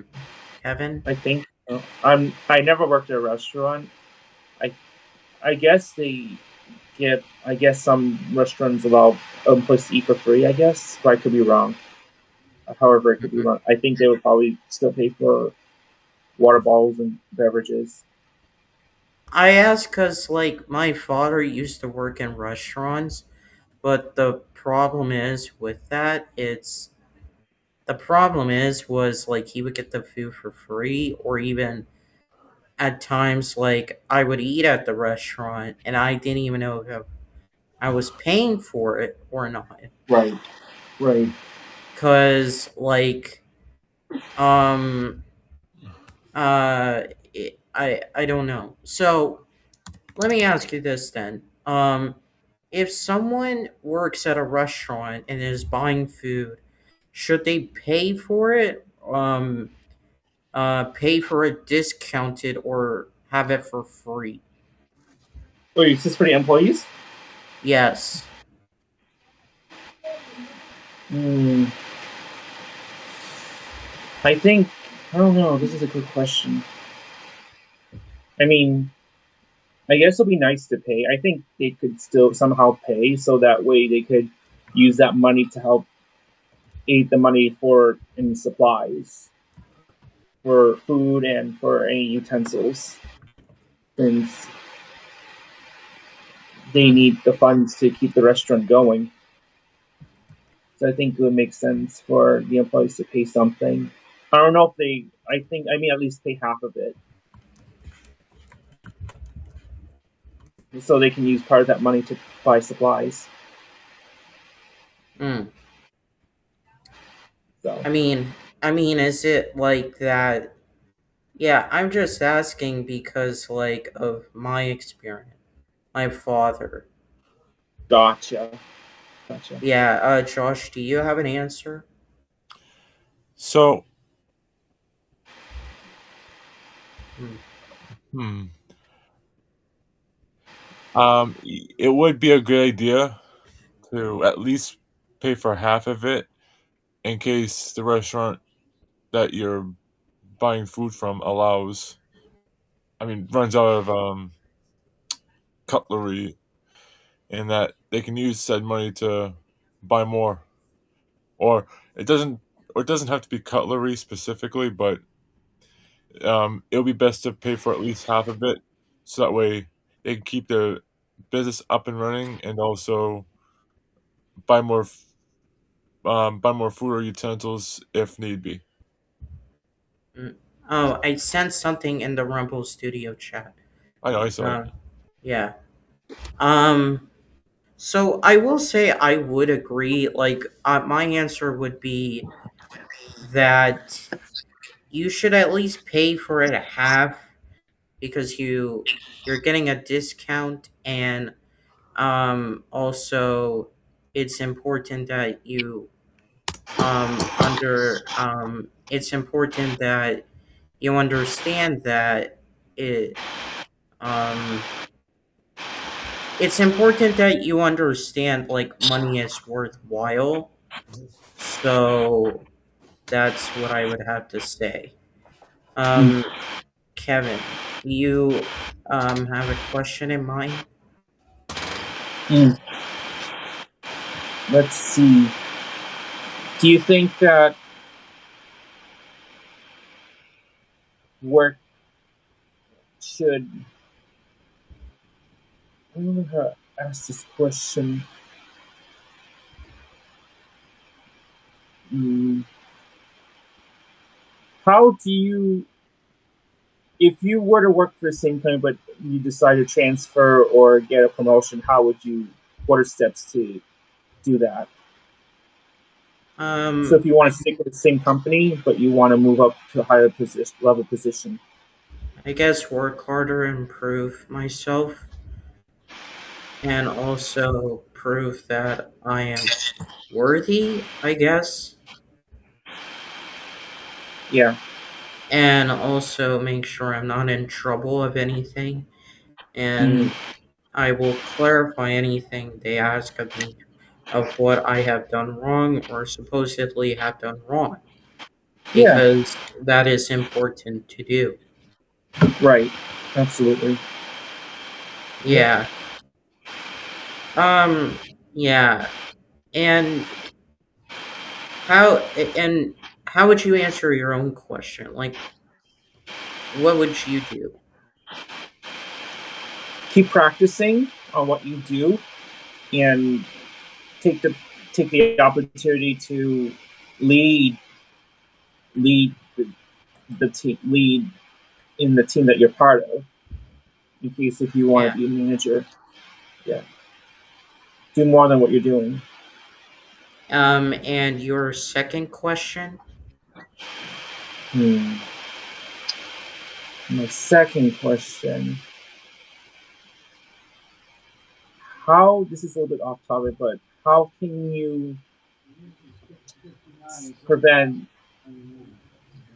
any harassment in work or or how can you prevent discrimination from happening at work? Um, I guess avoid people you don't like, that you know, like based on your interactions, and Mm-hmm. like make sure you're with the right people. So that's Yeah. what it really comes down to. Yeah. Um, uh, so for you, Josh, Kevin, do you want to ask the questions again to Josh? Oh, how can you prevent discrimination or harassment at work? I would say to stay away from that person who's being discriminatory, and should the situation escalate, report it to your store leader or HR. Mm, that's true. And the other question, Kevin, Oh, how you're can you? asking, you're asking me about promotion. Yes. Yep. How can you promote yourself or move up a higher level position while you're in the same company? I guess the best way to promote yourself is to have an outstanding job performance, as well Yeah. as showing up either early or on time every single time Mhm. you're to work, and simply just do your job. Also, I would like to add, don't get someone fired All right, on Yeah. purpose or based on a lie. That is not okay. yeah, Yeah. good Um, on that. and also, if you are a criminal or in court, I think we talked about this on the episode of Teamwork. I think you should stay away from your job until everything is settled. Mm-hmm. Because that way, if you do show up at work, you can be perceived as someone else, and the company you work at can lose all credibility because it is not like a good idea for it to happen. Mm. So, yeah. Yeah. Uh, uh, Josh, what are your two questions? So at first, they don't seem to have a criminal record or be criminals for starters. But what if you found out the person you work with or is in the same company as you is prone to be a criminal This What do is you when mean they're doing it, when they're at the job, or when they're interviewing. when they're in the job, mind you? And Hmm. what do you mean? What do you mean by prone? Like they can be a criminal? Yeah, so actually, let me rephrase it. So if someone doesn't turn out to be a criminal in the first place, but they do later on, how will that affect your job or as well as everyone else's? Mm, I guess it's like if someone is prone to be one. I mean, it has to be based on like it has to be based on what you know and what you don't know. Yeah. And also like it really depends on the crime the criminal is prone to commit the crime. What I mean in terms of what, like for example, if someone is prone to commit sex crimes, you have to share what you know and what you don't. And if they exhibit like a certain behavior. Okay. uh Yeah, that Kevin. makes sense. Mm. Yeah, if they're going to commit a crime internally, like in the company, I think the first step is definitely investigate, get the facts from everyone, like about what happened. But if it's going to be if they're going to commit a crime outside, like if they got arrested, I think I think probably the same thing. I think they should investigate what's going on. But I think they're probably going to investigate the employee anyway to see if there's any misconduct. And if they found out that there's a misconduct, then they have to let the person go in order to keep everyone safe. Mm, Mm-hmm. It is a hard decision, though. Yeah. All right. and your second question, Josh? Um, hmm. That's a good question. Oh, I'm trying to think of one. if if you can have time to think, I could ask one if you don't mind. Yeah. um how do you guys feel when employees have like a relationship with each other? Are you talking about friendly or romantic or strictly working? I'm saying in general, and here's why. Sometimes like when you meet a person at work, they can become your friend and your lifelong partner. Mm. I mean, it never hurts. This can be a moment for you to network, as I stated earlier in the show. And networking can be a good thing, Hmm. and you could maybe develop something in common. And especially if you're going to leave the company, you can still find ways to connect and keep in touch. But if you're gonna want to maintain the relationship, you gotta be mindful not to overstep their boundaries to the point where it's gonna make them uncomfortable. So you got to be mindful while looking at their body language, making sure that they're not comfortable with what you're doing, and more importantly, just respect boundaries. Mm-hmm. If you ask them to like hang out, if they're okay with it, yeah, that's fine. But if they say no, don't push it. Just leave them alone. Yeah, and Josh, how would you answer the question? Yeah, I would have to agree with Kevin said. It never hurts to network. In fact, I pretty much do it all the time, even though most people have busy schedules like myself. Mm-hmm. So if they say no or they can't make it, then they can't go. That's the end of it. You just have to accept it, like I do. Yeah. Again, Yes. good. Everyone has busy lives, just like all of us. And I also will say, like, you shouldn't. The worst kind of like relationship is having a affair with like a sexual relationship that disturbs your relationship or marriage, because that's really Oh, bad. That's really they bad. have a law saying you cannot. There's no harassment policy. Like every time you do an orientation before you start a job, they make you sign paperwork saying you agree not to harass people, make non-consensual sexual touch contacts, that kind of thing. Yeah, There's laws about that. And, yeah. I'm just saying because if it happens, then it looks bad on everyone because the Yeah. partner looks bad, the work employee looks bad, and the Yeah. partner looks bad. Like everyone looks bad. And also like you Yes. shouldn't like do that stuff. Also, you know what's something crazy? Sometimes like it's like blackmail, whether it be Right. emotional, physical, emotional, whatever, in order to gain something. Then it turns Right. out to be really bad. Mm-hmm.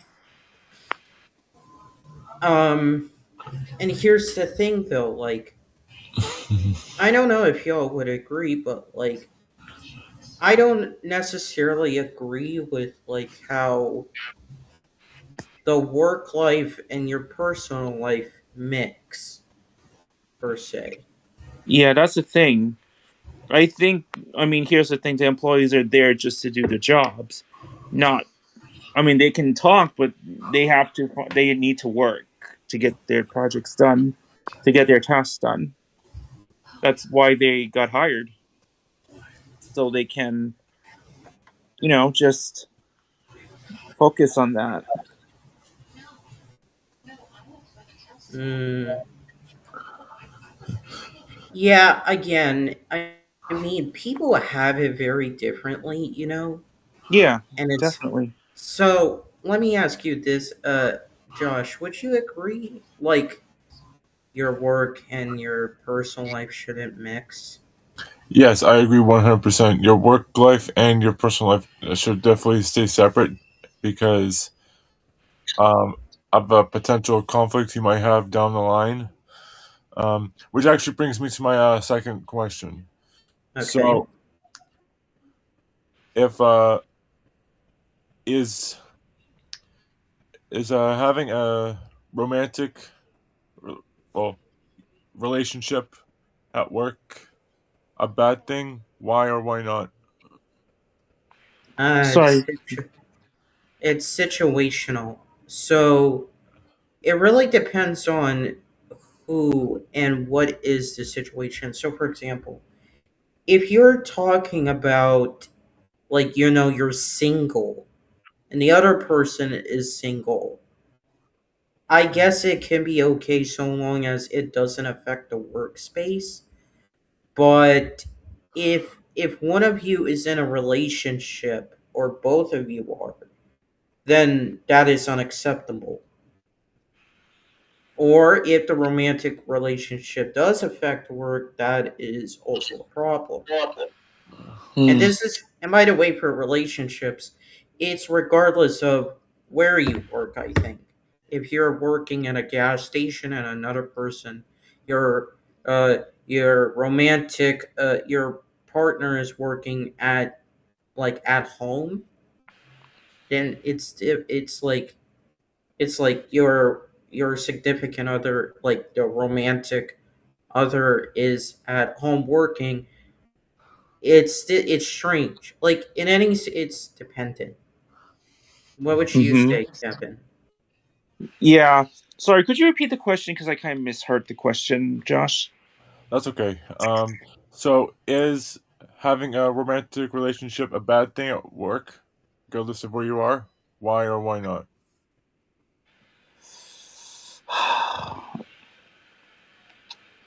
I mean, I don't think a romantic relationship should be a thing. I mean, I understand there might be some coworkers that may have feelings for one another. Yeah. It's just, again, I think they're just focused on getting the work done.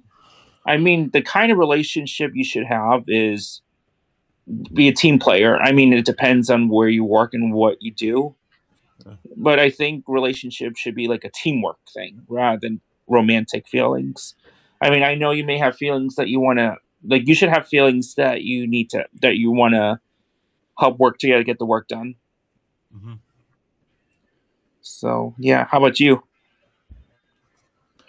Yeah, I would have to agree. It should definitely it should definitely not be a thing because if if um if the two of you are in a relationship, Hmm. that's obviously going to be a big problem, especially if you Yeah, I've been in. Sorry, like I said, sorry, go ahead. especially if you have kids. But you're good. Yeah, I've been. I mean, I haven't witnessed anything, but I remember one of my coworkers. Like, there was this is.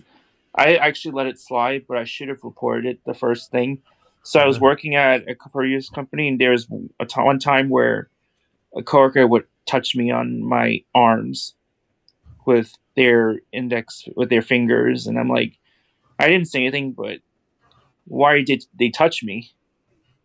I don't know if you've ever been in an instance where someone would touch you without permission. Um, I don't think I have. You know, I mean, I've been in a couple jobs before where someone would always there would be someone that would sometimes pat me on the back, on my shoulder, actually. Mm, I mean, it. I mean, I don't mind. I don't mind it because it feels good to be patted, but it really depends on the person. mm-hmm. And Yeah, I also, mean, I get some of my employees would pat on my shoulder.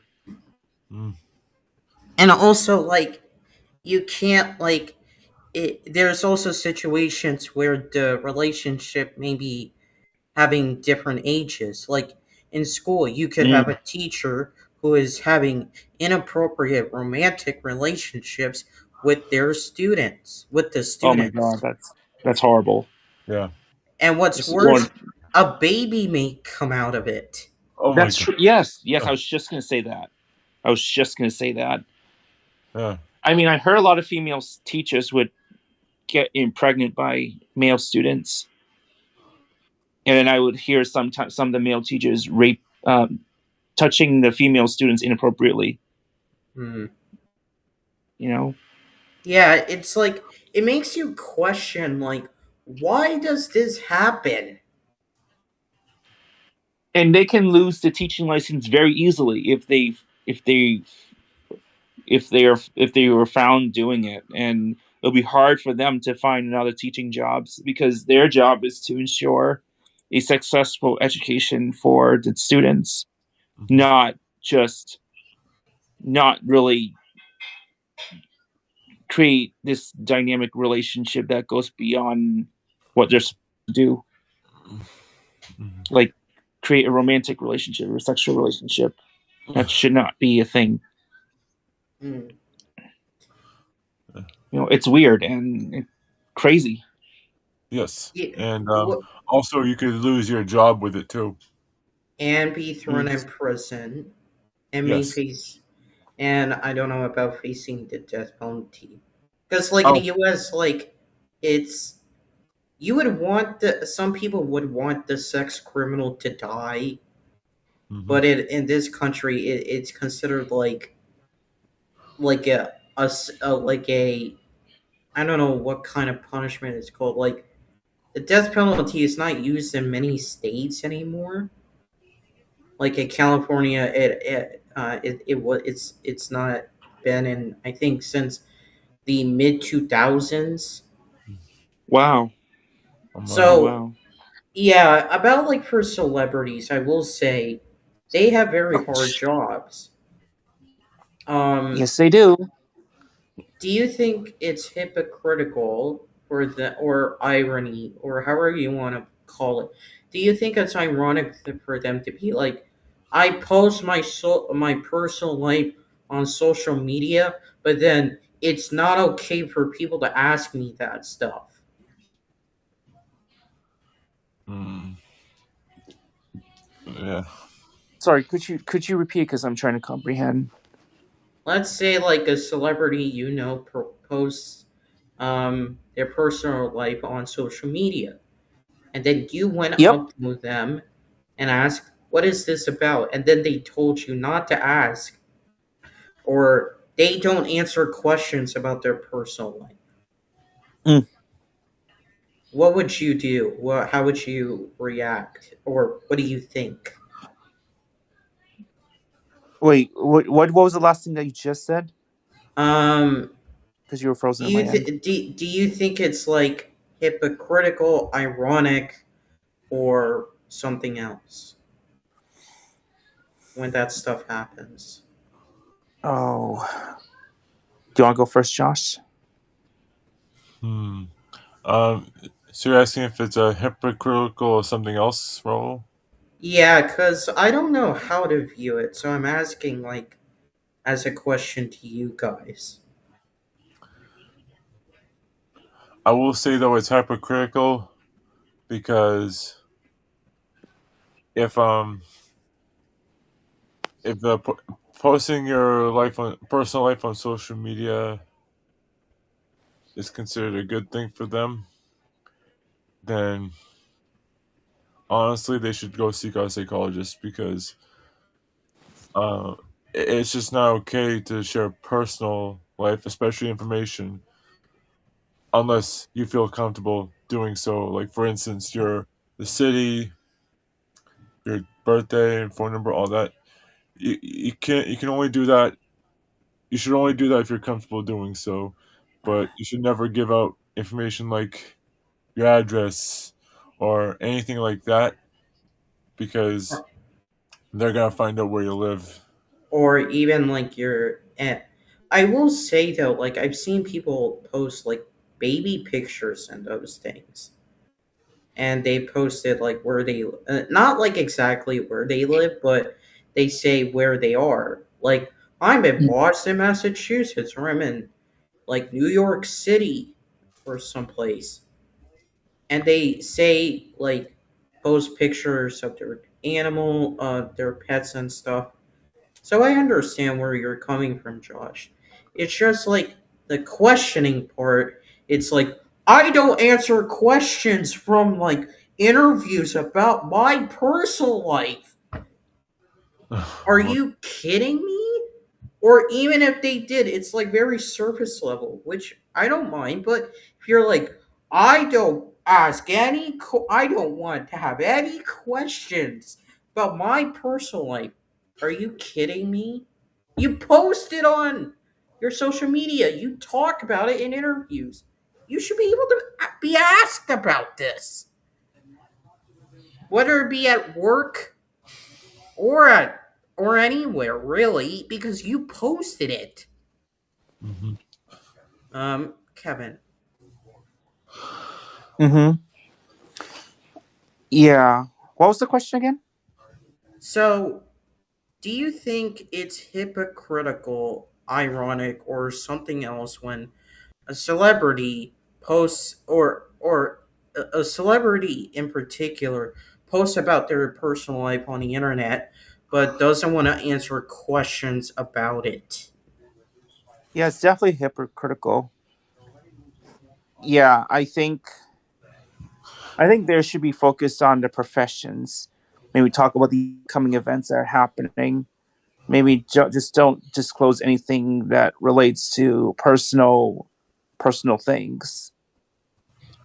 Mm-hmm. I think that their purpose is to enhance their profile, that they just want to be known for their accomplishments and their careers. I think that's what the purpose of it is. I agree. Like it shouldn't be hypocritical. Nothing should be hypocritical. Maybe a follow up to that, guys. Do you think celebrities should be treated as normal people? I do. I mean, they're trying. Their job is to. I mean, they need to respect everyone, while at the same time, they even though they may be famous, like they shouldn't be controlling people. They just need to be just regular human beings, but creating a sense on how to maybe motivate or inspire people rather than controlling people. Yes. Hmm. So I do think. Actually, what was the question again, Roll? Sorry about that. Do you think celebrities should be treated as normal people? And that context, I've seen like they try to act better or try to get special treatment from the average person. Hmm. So that's why I'm asking. Yes. Even though any particular celebrity will have their moments or rough times, they still should be treated as normal people at the end of the day, Mm-hmm. unless that celebrity turns into a criminal, of course. Mm. But moral of the story: treat all celebrities the way you want to be treated. And also make sure they're treated normally, unless they are criminal or very, very fucking stupid. Yes. And well, another question about that, like another maybe like something else about work or in like work. How would you feel if you found a coworker or like a coworker in your job or a celebrity that you know very well that is dear to your heart, your coworker or your the celebrity is is being investigated and may or may not have done the crime. May not undergo crime. Ooh. May or may not have done the crime. That is actually an interesting question. Hmm. Here's the thing. I think it's important to gather the facts rather than making assumptions. Right. Just because one accuses someone of doing things doesn't always mean it's true. In order to get the facts, it's like you need to get like different sides of the story, right? On how someone's involved in an investigation. I think, especially for the HR, HR is really good at questioning people, investigating. That's what their job is, because their job is to protect people, employees. And if they have to deal with someone, an employee or anybody in the company or in any setting, to deal with someone who violates the rules or is currently undergoing a criminal investigation, yeah, this is a serious thing. I think they need to find some way to extract information from that person. And I think another thing is, how can you tell if they're lying or telling the truth? And I think that's the thing. Text will prove everything. Someone else. Here's the thing: hearing from someone's complaints. What evidence do they have that can support the victim's claims in order to move forward with the investigation? Mm, Yes. So, like Kevin said, it would be a great idea to gather as much information as you can rather than jumping to conclusions or making assumptions. Because what if the person who is true to you didn't commit the crime after all? Or what if they did? So it's really important to, like I said, gather as much information as you can, and if need be, report to HR because that's their overall job is to keep everyone safe as well as the workplace welcome.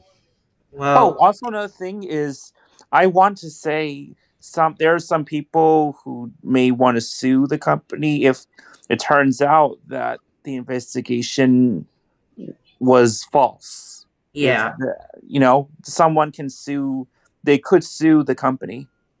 If they're found guilty, later innocent, or they're already innocent, Yeah, they could use it for defamation. or wrongful termination. Yes, exactly. That's another reason why you got to be honest. Every job needs you to be as honest as possible. You cannot just hide. You cannot just lie. Well, it's also a double-edged sword, a two-way street. The company has to be honest. Correct. And Correct. also, maybe a follow-up to that is, how would you cut contact with that celebrity or that coworker, depending on what's going on during the criminal investigation, or even if it's a civil investigation? Oh, do you want to go first, Josh, or should I go first? I'll go first. Josh, I want Josh. Well, say no more. So, trying to think. So, it depends on the scenario, on what's been happening. Like I said before, don't just jump into conclusions. Instead, gather as much information as you can.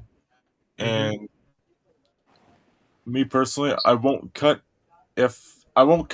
any connection or interaction with a coworker or celebrity unless they committed a crime.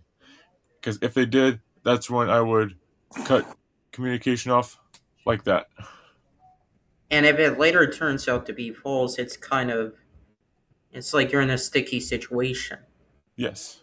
Like if it's guilty to innocent or innocent, it's strange. Yes. Or if it's innocent to guilty, then it's if it's guilty or innocent to guilty, then it's also strange. Yes. So that's why you have to be careful with your actions, your words, and your performance, and uh, and be as honest as you possibly can without lying. Yes, and also for the company, you shouldn't terminate the person immediately. Yes. Because, like I said, and I think we agreed, right, that the company should wait until the investigation is completed, right? Yes. I Whether agree. it be criminal or civil. Um, Kevin, do you want to add anything? Do you want to Yeah, agree I'm with not gonna like. anything? I'm not gonna cut the interaction entirely. Maybe just provide distance at least, so at least the HR can focus on the investigation. Because sometimes aid if I aid the person accused, then I don't know if it's necessarily going to mess up the investigation. And sometimes when you're part of it, you could be questioned too. So I think I would say maybe just wait until the investigation's over, then I can talk normally. Mm-hmm. You know, because I don't want to be the person to interfere. Maybe if I have the information, I could speak directly with the HR. Mhm. I mean, you're not. In a way, you're not wrong because, like, it's like that.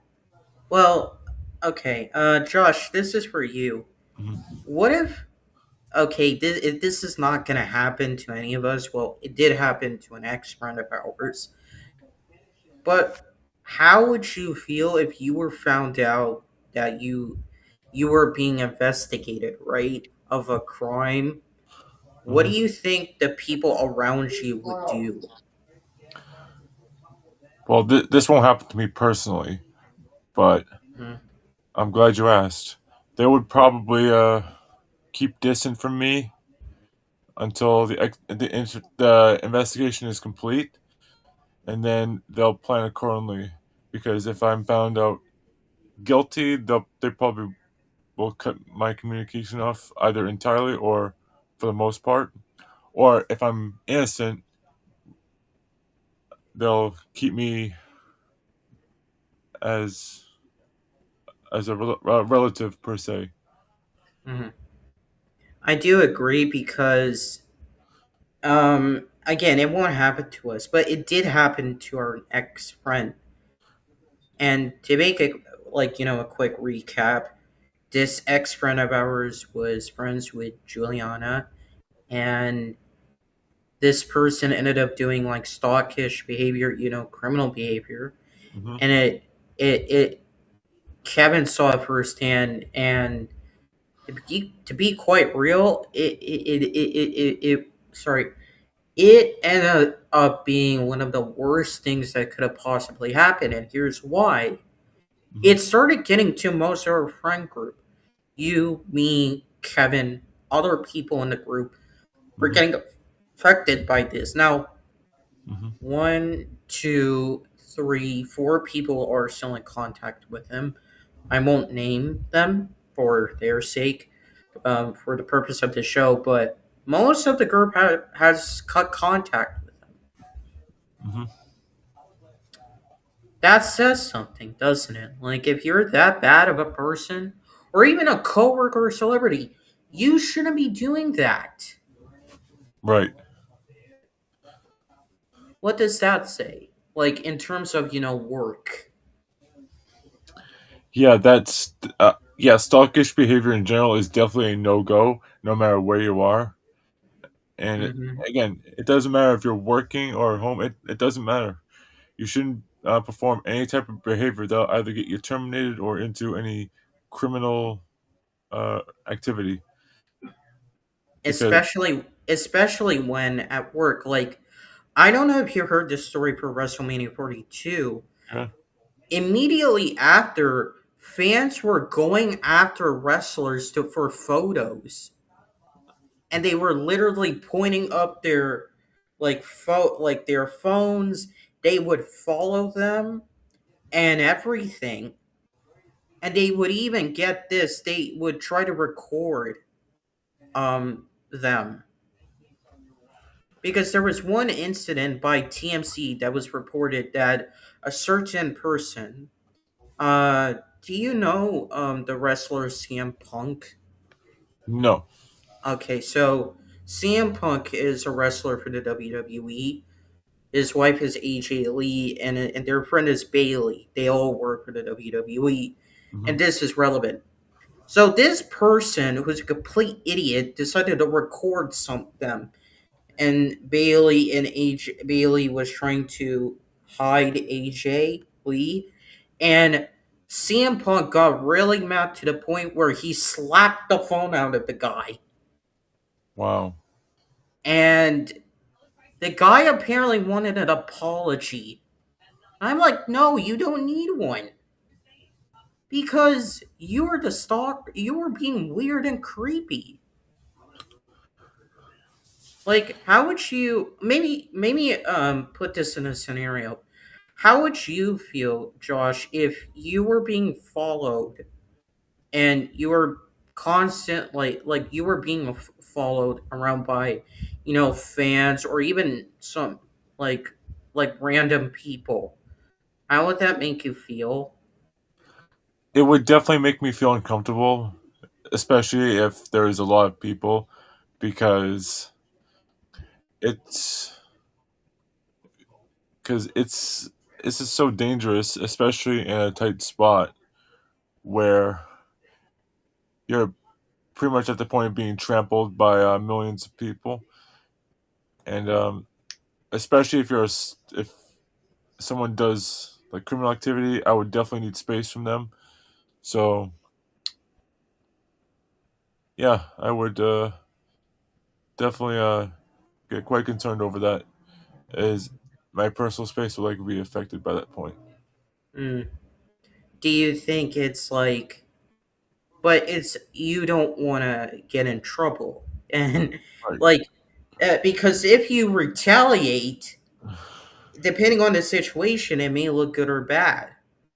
Hmm. Like, now, here's what I'll say. I understand why CM Punk slapped the phone out of the person. That's his, you know, way. But I understand. I just don't know if I would do that. Would you slap a phone out of a person after they constantly go after you in a weird or creepy way? Why or why not? No, because I don't want to break their phone, but instead I'll just hide myself from their phone. With security or what? I would just I would just duck and make my way out. Hmm. Okay. Um. So to ask you this question, I know it's been a while since we have talked.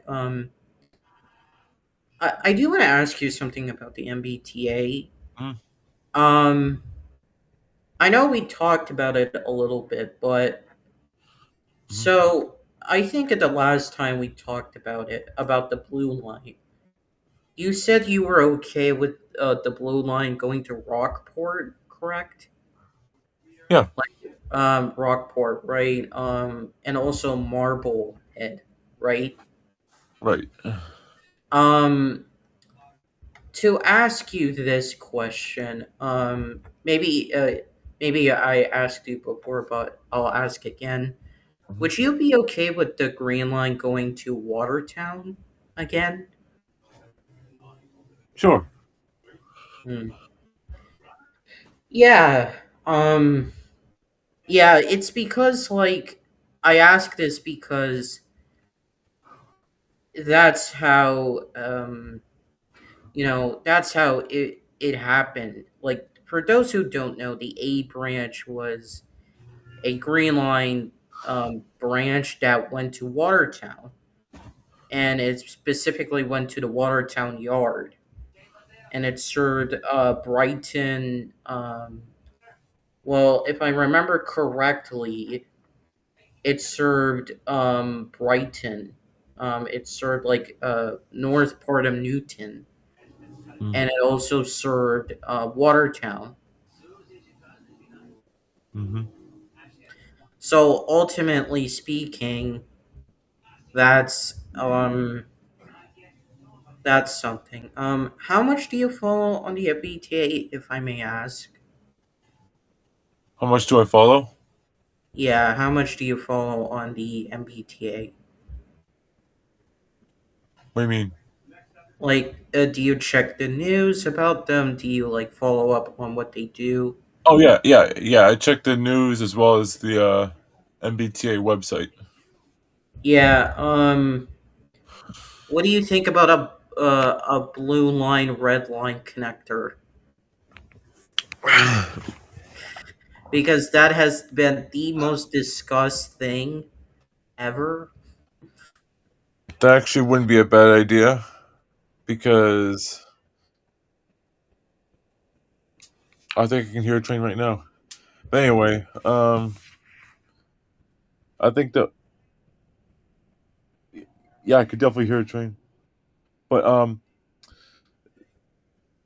uh, the that would definitely be a good idea, especially if the Fitchburg line, which is the line I take to get to and from Boston, terminates at Porter, and I want to go to the aquarium. This is just an example. I could take the commuter rail to Porter Square, then the red line to wherever the blue line connects. It would connect to Charles MGH. Blue line, Yeah, yeah. So probably there. because that's the only station that hasn't been connected. Mm. And what do you think of the commuter rail north and south linking up? That actually wouldn't be a bad idea Hmm. because um, that way, if you're from the north, if you're from northern Massachusetts or northern New England, and you want to go, say, Providence, you could connect. You can get on the Camaro from one of the north lines to go directly southbound. Hmm. Yeah, it's also been the most disgusting. So, for viewers who don't know, when the big dick happened, that's when they were discussing it. But they immediately had to, scrap it. And here's why. The highway is here, and they would have to put the train underneath the highway. So, if you picture that in your head, Uh-huh. that's what it would have happened. But I don't like the Big Dick Project because it just feels so bad on so many different levels Uh-huh. that I don't think people realize. Like, it did help with, like, congestion, like, how the city looked, but if I remember correctly, buildings had to be torn down. It took a long time to complete, and the Green Line had to be rerouted from being an elevated from the North Station to underground, and it created like a super station, if you will, with Mhm. the Green Line, Orange Line, and the commuter rail at TD Garden. And I have taken the Fitchburg line before to TD Garden, and it's really beautiful. I haven't been to a game though. Now, have you? No. Hmm. I mean, yeah, like which line do you? Again, I probably have asked you these questions, but Mhm. I hope you don't mind me asking again. Which line do you think you don't like that needs the most work? Why or why not? Although although I don't think I have a least favorite line, I would probably have to say the blue line, solely because it doesn't connect to any commuter rail line. Mm, you're right, and it's the shortest out of Mhm. all of them. And another thing that people don't recognize is that, oh god, this is gonna sound crazy. Yeah. Bowdoin Station.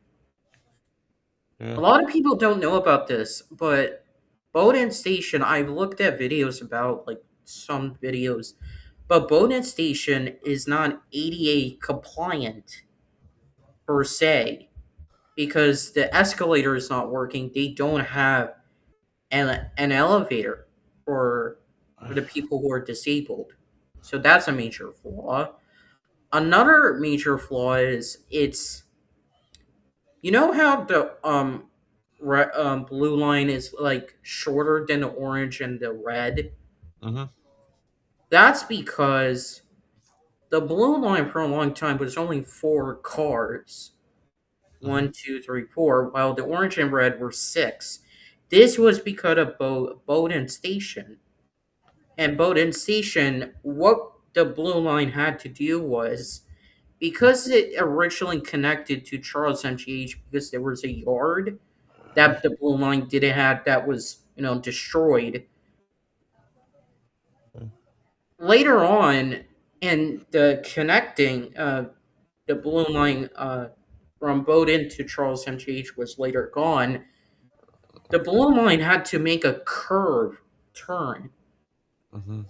which is something like the streetcars did. And do you know that if you ever saw a blue line, on the blue Yeah. line, they had like a button to open the door? Yeah. That's why. Mm. Hmm. Did you know that stuff? Actually, no, I didn't. Yeah. That's why, like, it's not that I hate it, it's just too short. It is just too short. And I guess this comes into a career. Um, and for Massachusetts, do you think Massachusetts should prioritize their transportation more? Yes, they should, especially with people like me who don't have cars or don't drive in general. Because what if what if a reunion is in like northern Mass somewhere? Oh, any reunion in particular, and you don't have a way to get there. Hmm. So that's stuff. Yeah, Massachusetts should definitely prioritize more about transportation. Yeah, I do agree. And just to be clear to you, I do believe like as someone who doesn't drive a car, and I'm in Texas, so Mm. the transportation is really poor. It's not the same as Boston. But I will tell anybody who wants to go to Boston, the Mm. infrastructure is not good. I know, like the infrastructure is not good. The cleanliness could can be better. Everything can be better. Mm-hmm. But what you have to admit is this: it is very useful and it's very easy to use if you know what you're doing. Yes. Yeah. Can you attest to that, Josh? Because you have been on the MBTA a lot, right? Right. And it's very useful and cheap. Hmm. So even when I do get a car, I'll still take the T to and from Boston. Yeah, because like that's how Boston was made. Like later on, like a governor of Massachusetts literally put out a plan to make the transportation their priority, and it worked. But now everything is aging out, and it takes like a slow period of time, Mm. which causes people to go bonkers. Would you agree? Yes, I would. Yeah. But it Um, doesn't mean you should view it as the end of the world, though. yeah. Like, and by the way, anybody would use the transportation, including the working class. So even if the transportation is not up to date, it is still going to be used by the working class, Mm. which which is something to me, considering that I am part of the working class. You know, my mother is, and I, and the only form of transportation we can use is Uber, or if someone takes us somewhere, like my mom's friend, which is not ideal. But for you, Josh, you could take a car, or Kevin can drive you, or Juju could drive you, Yeah. Or I or can take you my bike. can, yes, or even the MBTA. Hmm. So that works out well for you. But in terms for someone like myself in Texas, it's not good. I don't know why it has to be like that, but in any case, for your future, Josh, do you have any plans for this week? Uh, Not really. This Sunday is Mother's Day, though, so I don't know what I'll be doing. Um, Mother's Day. Yep. Oh, you're there, Josh. Kevin. Yeah, I actually have my dinner here, so Oh, did you put it on mute? what do you mean? Oh, were you eating and putting yourself on mute? No, no, no. I had to do some paperwork, so but I have food. I'll just mute myself when I eat. So Uh, yeah. all So right. me and Josh were talking. Oh, Kevin, I want to see you.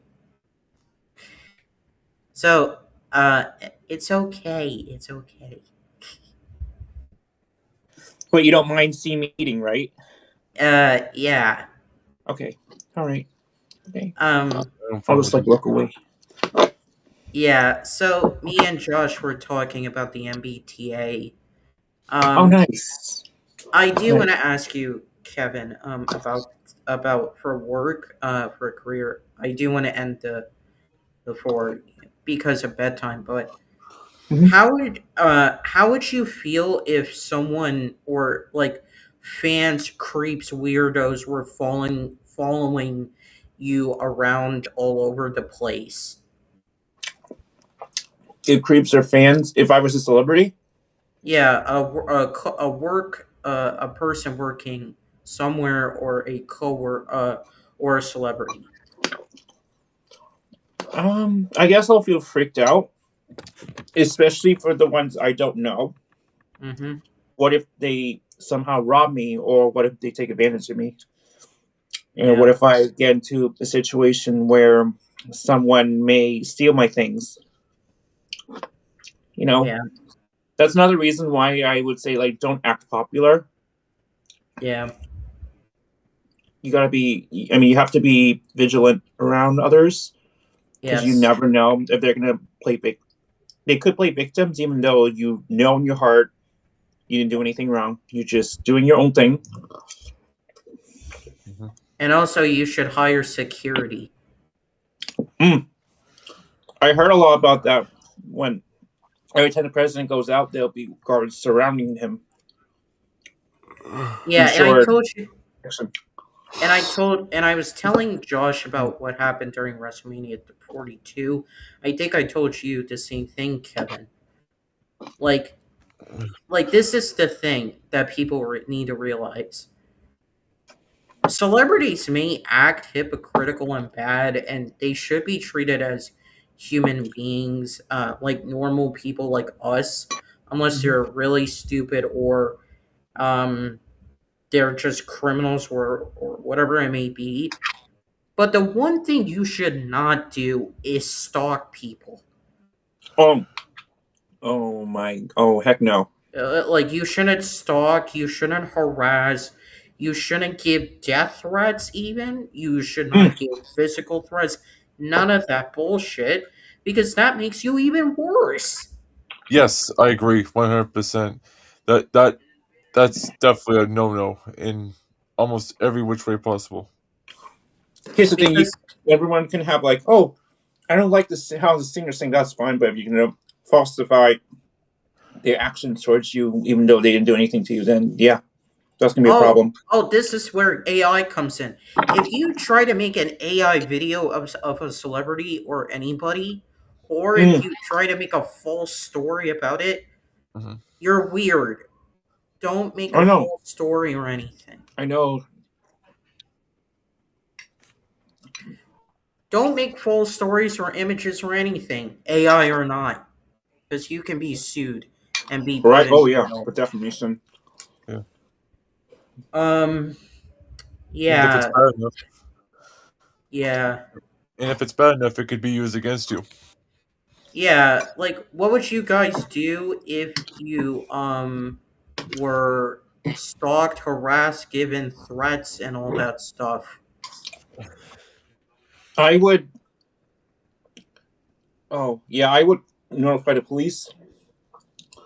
That's like the number one thing I would do if they're because I don't. You never know what they're gonna do to you, even Mm-hmm. if they're playing victims. What if they have something that could lead to harm's way? So, like I said, you gotta be vigilant on where you are, what's gonna happen to you. I mean, I think the most important thing as a celebrity is you gotta protect yourself. Maybe hire someone who's gonna surround you to make sure you don't get hurt or harassed. Yes. And I guess people need to realize that we are just human beings. Everyone is. Yes. And you shouldn't be given special treatment unless you are mentally sick in terms of having to be institutionalized, Mm-hmm. or like you're a narcissist or those things, Oh that yeah. it becomes to a point where you're beyond the need of help and you just need to be institutionalized or jailed for a really long time, Mm-hmm. or you have autism or some kind of disorder that is neurological or something. Right. Right. Yeah, because autism, like, it's a spectrum disorder, but we have two ex friends who have it that acted like idiots. Right. So that is not an excuse to have, because like, and you know what I'm gonna say here, guys. Like, these people would be like, I have this, I have that. Then you're acting really bad. That's Mhm. not an excuse. Yes, and I also want to say that one of our ex friends only talks about what they want by saying, "I want this, I want this, I want this." Like, not we or you. Yes. I think they. Oh, another thing. I'm just saying in general context. Yeah. They're doing this to avoid problems, to avoid conflict, avoid being confronted.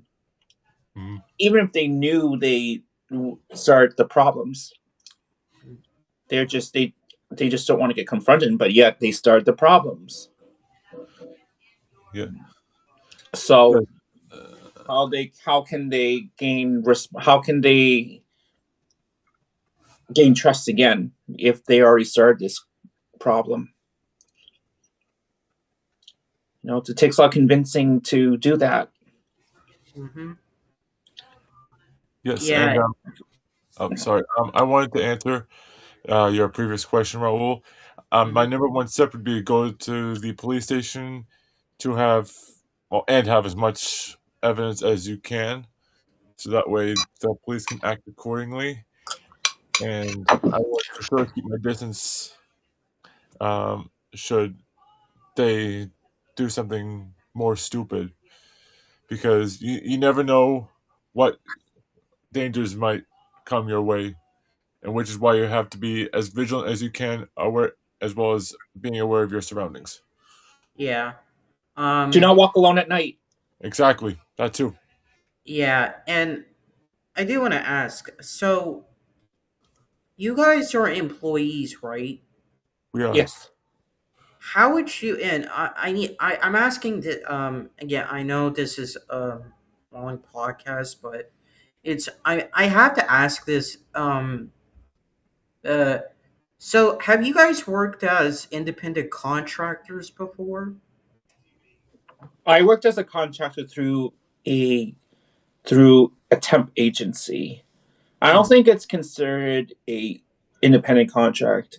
I've worked in positions at specific locations for a temp through a temp agency.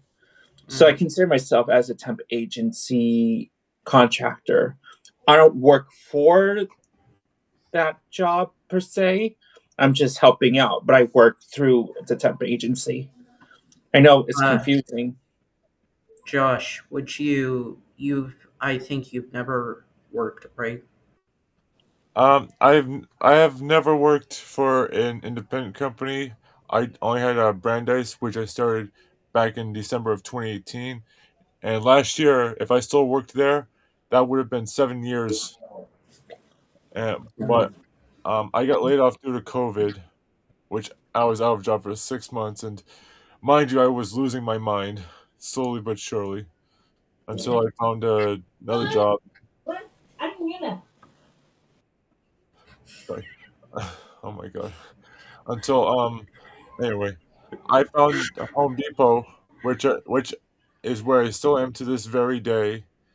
And this year, on September 17th, it'll be 6 years since I've been working there. Congratulations. Thank you. Congrats. Thank Oh, you. And you're Definitely. angle Kevin, angle your phone. Oh, can you So see my face still? Yeah, it's just like how you angle it. You know what I mean? Because every time I horizontal, I don't see my face in my phone for some reason. Oh, okay. That's why. Okay. So, would you rather? Okay, here's a would you rather for you guys. Would you rather work as an independent person, so as an independent contractor, meaning you, let's say you make documentaries, you can go to a news site and be like, hey, I want to make a documentary with you about this. That's one way of doing it. Or would you rather be a contractor for a company, meaning I sign a contract, but wherever I go for a project? Or would you rather be like an employee, like how you, Josh, are? Hmm. Because that's Uh, what I understand. hmm. Yeah, I would. Wait. I would definitely work as an independent contractor because that way I can do my job and know what needs to get done. Kevin? Oh gosh. I mean, if I'm new to, I'm just gonna say in general. I think working as an employee would be much easier, just because if you work for someone, you can get easy access to benefits like health insurance. You could get easily access to retirements, and you can get benefits very easily. And if you do get laid off through a company, you're eligible for unemployment. But if you work as an independent contract for someone, if they don't need you, then you cannot file for unemployment. Right. Um. So this is another thing about work. I'm asking these questions so that way when I get a job, then I can be prepared. Exactly. Um. Yeah. Um. What would you do if your contract, when you sign with someone, whether Mhm. you're an independent contractor, a contractor, or an employee, what if you find out that in your contract something is wrong, or your contract is worded very weird? That is that turns out to be something else. Ooh. Hmm. Let's just say if you're gonna work independently, I would, if you find it anything suspicious about the position you applied through someone, maybe write a complaint to, I forgot who it was.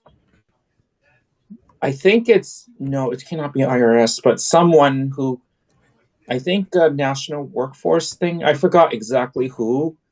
They can do an investigation because they can identify the job company by the number, unique number, I guess, and they could follow up with that employer in Mm-hmm. regards to what's going on. Or if you ever in a conflict as an independent contractor or a contractor, or if you work through a temp agency, I've done paperwork on that. If something's off or if there's a harassment going on, you could report directly with the temp agency HR, and then the agency HR can work with the actual HR of that company to investigate what's going on. Yeah. Josh. Um, Sorry, can you repeat the question? I'm sorry. So, how? What would you do if you find out that your contract, whether you're an independent contractor, a contractor, or an employee, Mm, what if you find out in your contract that something is bad or the wording is off? Hmm. That's a good question. So I would definitely bring it up to a professional or the employer, Mm-hmm. depending on what business you're doing, because it could be suspicious. So that's why, again, you have to be vigilant. There's a lot about job scams too. Oh, not Yes. necessarily job scams, but there's this thing called bait and switch. Yeah. So if you applied for a position that you intend to apply for, but for some reason they switch up the responsibilities, Yeah. then that's something fishy going on. But it also can happen depending what kind of needs they need, what kind of projects they need help with. So it can be common too, but at the same time, you gotta be careful. Yes. Okay. And can I give context? So, in the combat sports world, there are like, the UFC, WWE, and now they have Zuffa Boxing. Their contracts, from what I understand, are employees. But the actions from the promotion and the fighters and the wording of the contract is independent contractor. Okay. So they can't get a players association. They can't get proper medical benefits. They can't get a proper concussion protocol. They can't get like a proper negotiations for like a fight or a wrestling match. They can't get like proper pay even, because, and actually I don't know if you guys knew this, Mm. but in MMA you have to sign a contract, fight contracts, like 4, 5, 6, 7, not year-long contracts Mm. for the UFC. That means like if you decline a fight, you can be extended. So you can be put on the shelf, like you can sit at home, and until you get a fight, you can't do anything. Mm. And also, here's the other thing. Let's say you get released, right? Mhm. Um, you can't compete for a certain amount of time. Mm. So imagine, I'll give a scenario. Josh, you work at Home Depot, right? Yeah. Let's say you left Home Depot, or Home Depot lays you off. God forbid that happens. How Mhm. would you feel if you couldn't work for, let's say, 90 days? While I would enjoy the first week or so of my layoff, I would definitely lose my sanity over time because, I need to make money so I can pay bills and do fun things. Kevin, how would you feel if that happened to you? Oh, I would definitely feel desperate, especially if I'm out of a job. I've been in instances like that before. It's not really fun. And I would, it's all really sad and also desperate at the same time when, especially with how hard it is to actually find a job. And finding a job is actually this is a little bit off topic. I've watched sad videos of a girl who was applying more than 100 jobs for I think 9 months, I think, and Mhm. this person still couldn't land in a job for some reason. And it's pretty common to see a lot of rejections, even though you may qualify because you have a skill set. There's just a competition going on right now. Yeah. So it can be really overwhelming. No matter, it's like a competition. You know how you play lottery? It's like you either win or not win. There'll Yeah. be a set of applicants applying for this one position, and the manager would have to select which one's the best, which can be daunting for the applicants. Mhm. Do you think it's not okay for this to happen? Like, to be viewed as an employee, but in reality, you're an independent contractor? I don't think so. I think Or the I think wording of the in order contract? to yeah. If they're going to use the proper term employee, they should follow that standard. Because I Yeah. feel like if they interchange, it's like confusing. And if they somehow like got let go, and because they saw the word employee right in the contract, even though they may use the word independent contractors, and if they were to like somehow file unemployment and they get denied because were called, they're actually independent contractors, and yet they use the word employee in the contract.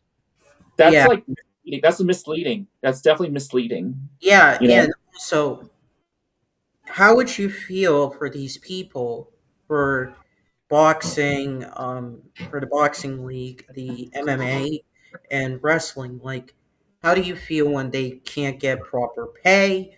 They can't get proper health benefits, concussion protocol, proper fights, or even for wrestling, they can't come up with a fight or anything. They can't even Yeah. have a players association. How do you Yeah. feel when that happens? I'll start with Josh. Sorry, can you repeat the question? So, how does it make you feel like what we're discussing so far? I do want to get to the last question. Yeah. How does it make you feel when you are, you're viewed as an employee, but you're not as, the wording of the contract? You know where I'm getting saying? Yeah. How does it make you feel like in the combat sports world, like for leagues, MMA, boxing, wrestling, that they can't get certain things? For example, players association, money, negotiating fight, or even the type of fight, health benefits, concussion protocol, Yeah. and not be and being able to compete once you release. Uh, oh, okay. So, hmm, that's actually a good question. Hmm. Um, so you're asking how they feel, right? Yeah, I guess. I guess they would have to. I guess they wouldn't be too happy because their opportunity got pretty much got taken away in every category you discussed, as well as the reputation being shot. yeah. It's like, and they may be the companies may be violating labor laws Yes. and those Yes, things. I was just gonna say that. I was Yeah. just gonna say that. Do you want to So, expand that on that, Kevin? Yeah. So it is important to actually state the facts on if they actually are employees. If they're going to consider them independent contractors, they should put independent contractors. It's just like less confusing, and also misleading can be an issue for the the firm or the company itself. Yeah. so You can know, this? it can lead to lawsuits. And also, here's the other thing: the UFC faced class action lawsuits for fighter pay. And Mhm. also, here's another thing that's interesting about this, like, compete thing that I talked about. So in sports, they have something called restricted free agency. To keep it simple, if you're an RFA, you can be let go to sign with another team. But if your original team matches the offer, you get immediately signed back. It's like a lottery. That is bad, and that is like a form of the old reverse clause where teams would trade the players' rights to another team without ever having to negotiate. That's That a is bad. problem. That Yeah, Yeah. that is bad. And the RFA is a form of it. Now, let's say the former team, your new team gets you. They have to give a compensation to your former team in Mhm. terms of draft picks and maybe money. Yes. Why do I say this? It's because in the combat sports world, they have something similar as already discussed. If you are released, you have to wait out for a period of time until you compete again. Mhm. And Now, here's the thing: one person actually did compete, and it turned out he couldn't compete for an entire year, and he had to get a lawyer to basically let it go. Mm. Essentially, do you Yep. see why I'm asking this? Because it's not okay. You guys don't have to face this stuff, do you? Yeah, so that's why I asked. And by the way, they should have these things, but they don't. I don't know why. Like, get it in your head. Have better things, like fighter pay and everything. Come on. Now, on to the final question. We'll end the podcast after this question. Um, you guys can. Ask first. Um, how should people get their first job? I'll start with you, Josh. They should they should apply for a job that fits their interests, as well as taking the time to know what you need to do in order to get the job, which actually brings me to my question. How long would a general process take to get the job that you want? Hmm, It weeks, can months? vary. It can vary depending on who you're working for. I think it would.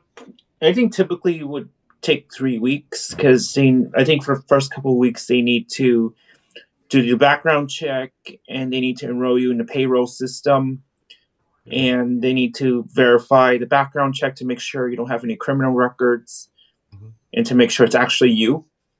Mhm. And it also gives them time, especially for the former employees who are being let go or decide to leave or being laid off and then having the time to clear everything before letting the person inside. So it just could take time. Mhm. Yes. Yeah, so we agree. Yeah. Um uh Kevin, what is your question? What is my good question? Hmm. Let's see. This is gonna sound About very easy. Go ahead. about getting your first job. Hmm. How can you? What does it take to network with people in at your first job? Be yourself.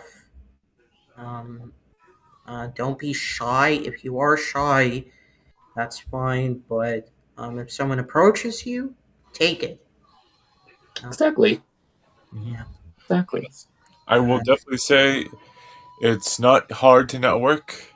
You just need to introduce yourself and get to know that person like over time.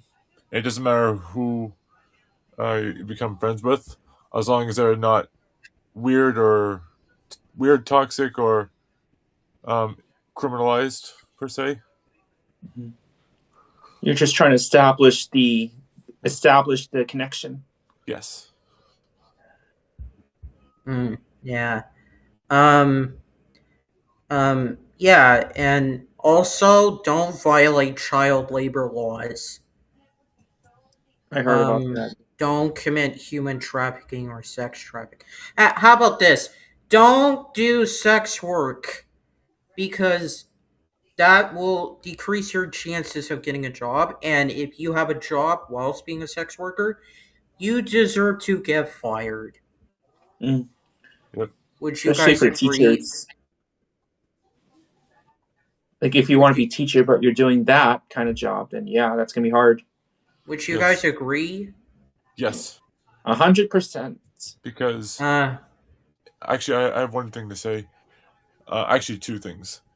mhm. One, you have to think before you act, and also think on what you're going to say, but Yep. also the actions or words you say or do can be hard to take back if they're said the wrong way. Just yes, and don't do jobs that are criminal. Don't do jobs that are Mhm. criminal, like sex trafficking, human trafficking, or even like don't do crimes that don't do a job that commits a crime or that will lead into a crime. How about that? Oh yeah, Definitely. fair enough. Fair And enough. my question before we end this off: how would you give a step by step process to have someone, your friend, your colleague, or whoever, to get a job, their first or their second or whatever? I'll start Hmm. with you, Josh. So I would ask them what jobs they're interested in or what type of activities they like to do, Mm-hmm. and I would search. I would search the jobs that are hiring, and I'll let them know that that my friend or whoever wants to apply for this job and was wondering if and this person was wondering if they could apply.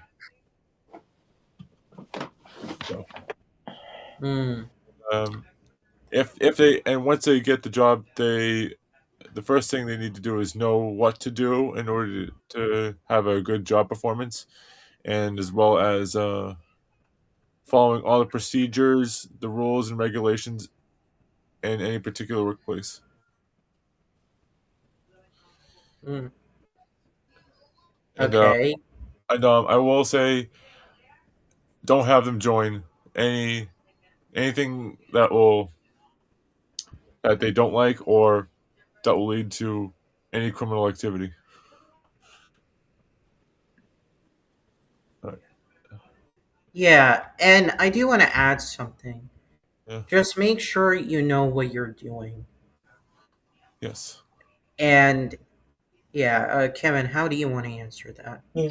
I've already said this in the beginning, but I'll say again. It's really about taking the time to practice. I think the first thing is, obviously you need to apply for the position. And before an interview, you should practice your interview skills with a friend, a buddy, or a family, or someone you know.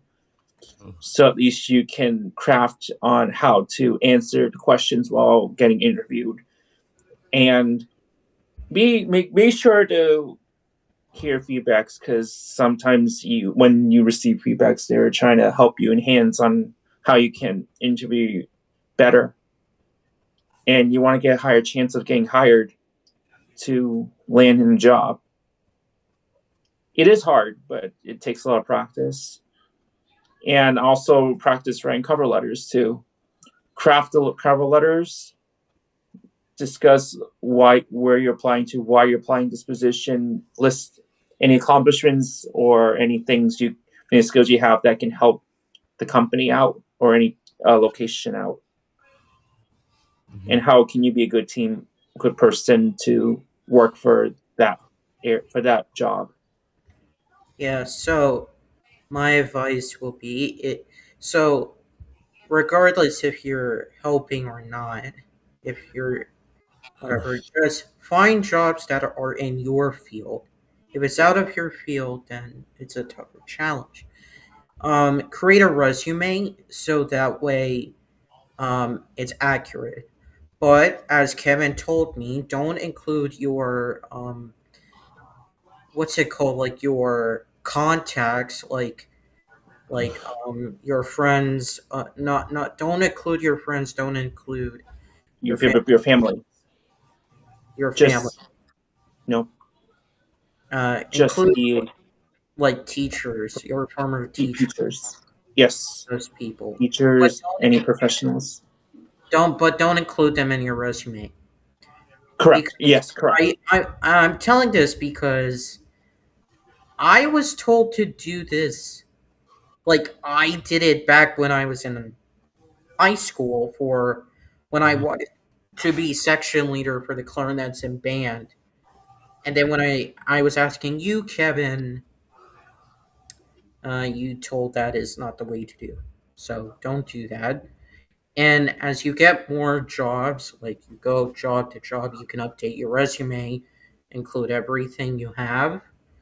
Mhm. And Yeah, and also make sure you do the drug test, alcohol test, any test that they want.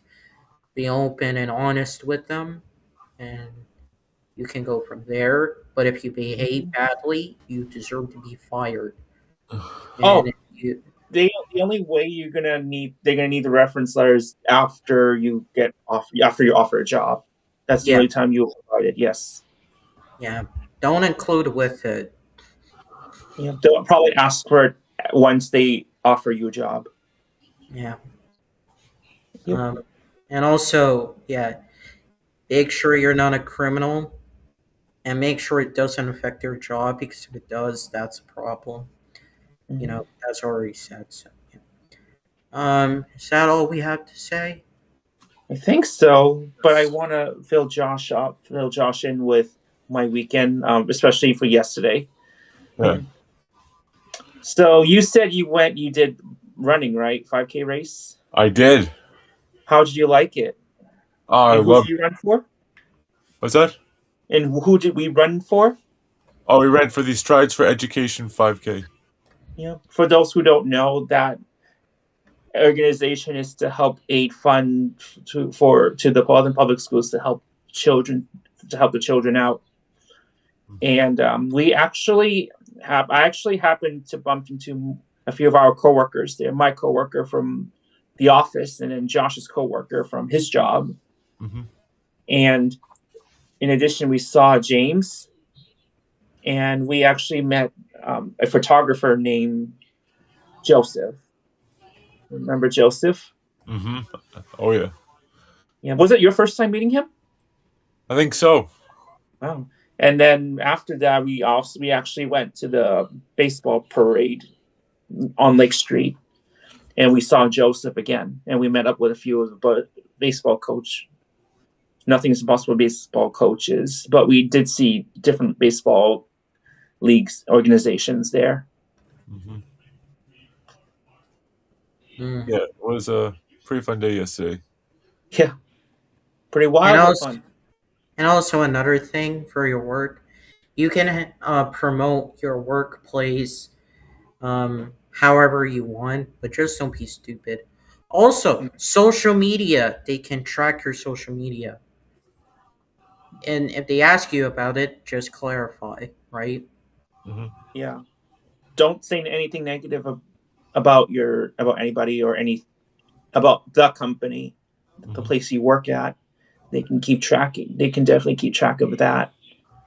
Yeah. That's why in one of the questions you asked me earlier, I try not to talk about it. I can just say, like, what's the worst job you had? You know, I'm pretty Uh, sure you didn't mean that, but I just like to be careful. yeah. Um, Kevin, do you have any future plans for this week? Yeah, I heard something about the other 5K race I want to do this Saturday with James, but I'm kind of like on the fence about it. Where is it? Because hmm? Where is it? It's this is for the Boys and Girls Club in Waltham, but this will be held at Mighty Squirrel, not too far from City Streets. It's on Waverly Oaks. It starts at 10:15, I think. So I'm Mm-hmm. determined if I should go or not. I want to, so I can run with James. It'll be my second time running with James this year. So if I go, Mm. Um, can you guys go to the Prudential Tower? I want to. We just haven't made plans yet, but I want to. You guys could use the Green Line. Yeah. True. I it, Green Line D is just off the highway, so Yeah. Yeah. Anything you guys else want to say before we wrap this podcast up? Yes. And one more thing, guys, we will not go up this time, because just anyone who's wondering, I had a bad nap, and like didn't start at 5 o'clock. Yeah. Kevin, I think I told you, right? yeah. So this won't happen again, I promise. Okay. Hopefully, It's all about practice, you know. Yes. things happen. No one's So perfect. And there was a period of time in the podcast, I will say, that I was gone and Kevin had to host for a period of time. But that was because I was trying to fix the toilet because it was apparently not working. The flushing, like, when you try to flush, like that switch thing Yep. you push down, it wasn't pushing. So I had to check, open the lid. Oh, I had to, gross. like, literally that thing. I don't want to go so. I had to pull it up inside for it to flush. Oh, and it's been working since, right? No, I had to physically do it. Do you have to replace the toilet at some point? I don't know. I don't know. I don't want to go so far. Expensive. I don't want to go so far, but it's crazy. Yeah, yeah, like I said, I hope this doesn't happen again. But Kevin? Do you understand why this happened? Like, Yeah. Yeah. to- I at least had to do my own thing, which is not a problem. well, I'm talking about the length of the podcast and the timing. Yeah, I mean, I'll just say I'll let it go, but yeah, but it was definitely a good topic though. Yes, I have to agree. Do you guys understand why I did it? Mm-hmm. Yeah. Josh, would you like to say anything before we sign off? Yes, I would like to say thank you for listening tonight. This was definitely a great podcast, and have a great Mother's Day, which is, as many of us know, this upcoming Sunday is, in fact, Mother's Day. Yeah. So, have a We great love Mother's Day. our moms. We Yes. love our moms. Yes, we do. Happy early Mother's Day. Yeah. Yes. And also, may the 4th be with you. Yeah. Are you guys do you guys like Star Wars? I like I don't watch Star Wars. Me neither. I mean, my dad is a Star Wars fan, though. Good for him. Yeah. Yes. Kevin, would you like to say anything before we wrap up? I want to say thank you for listening to this episode. I know there's a lot to talk about here, but it was a good topic tonight. Yeah. Yeah, so thank you so much for watching, guys, listening to this podcast. It does really mean a lot to us. I do want to eventually hope that I get a Rumble deal soon, or if later in the future, so that way we can all make money. And next week's next time we host, I do just quickly, I do want to ask you guys: do you want to do on the 18th or the 25th? It's 25th and Labor. Wait, what's the 25th? Memorial Day. Yeah. I'd rather do the 18th, in case I have any plans on the 25th. Yeah. So you guys are okay with the 18th? Yeah, I think so. And it will be episode 80. So I do want to invite a big crowd, and hopefully they, stay, if you know what I mean. Right? Yeah. Yeah. So we'll decide the topic on that day, but thank you all for listening. You guys are legends in my book. Well, for the podcast and everyone here. And yeah, we will see you all next time. Have a good night, guys. Have a good night, everyone.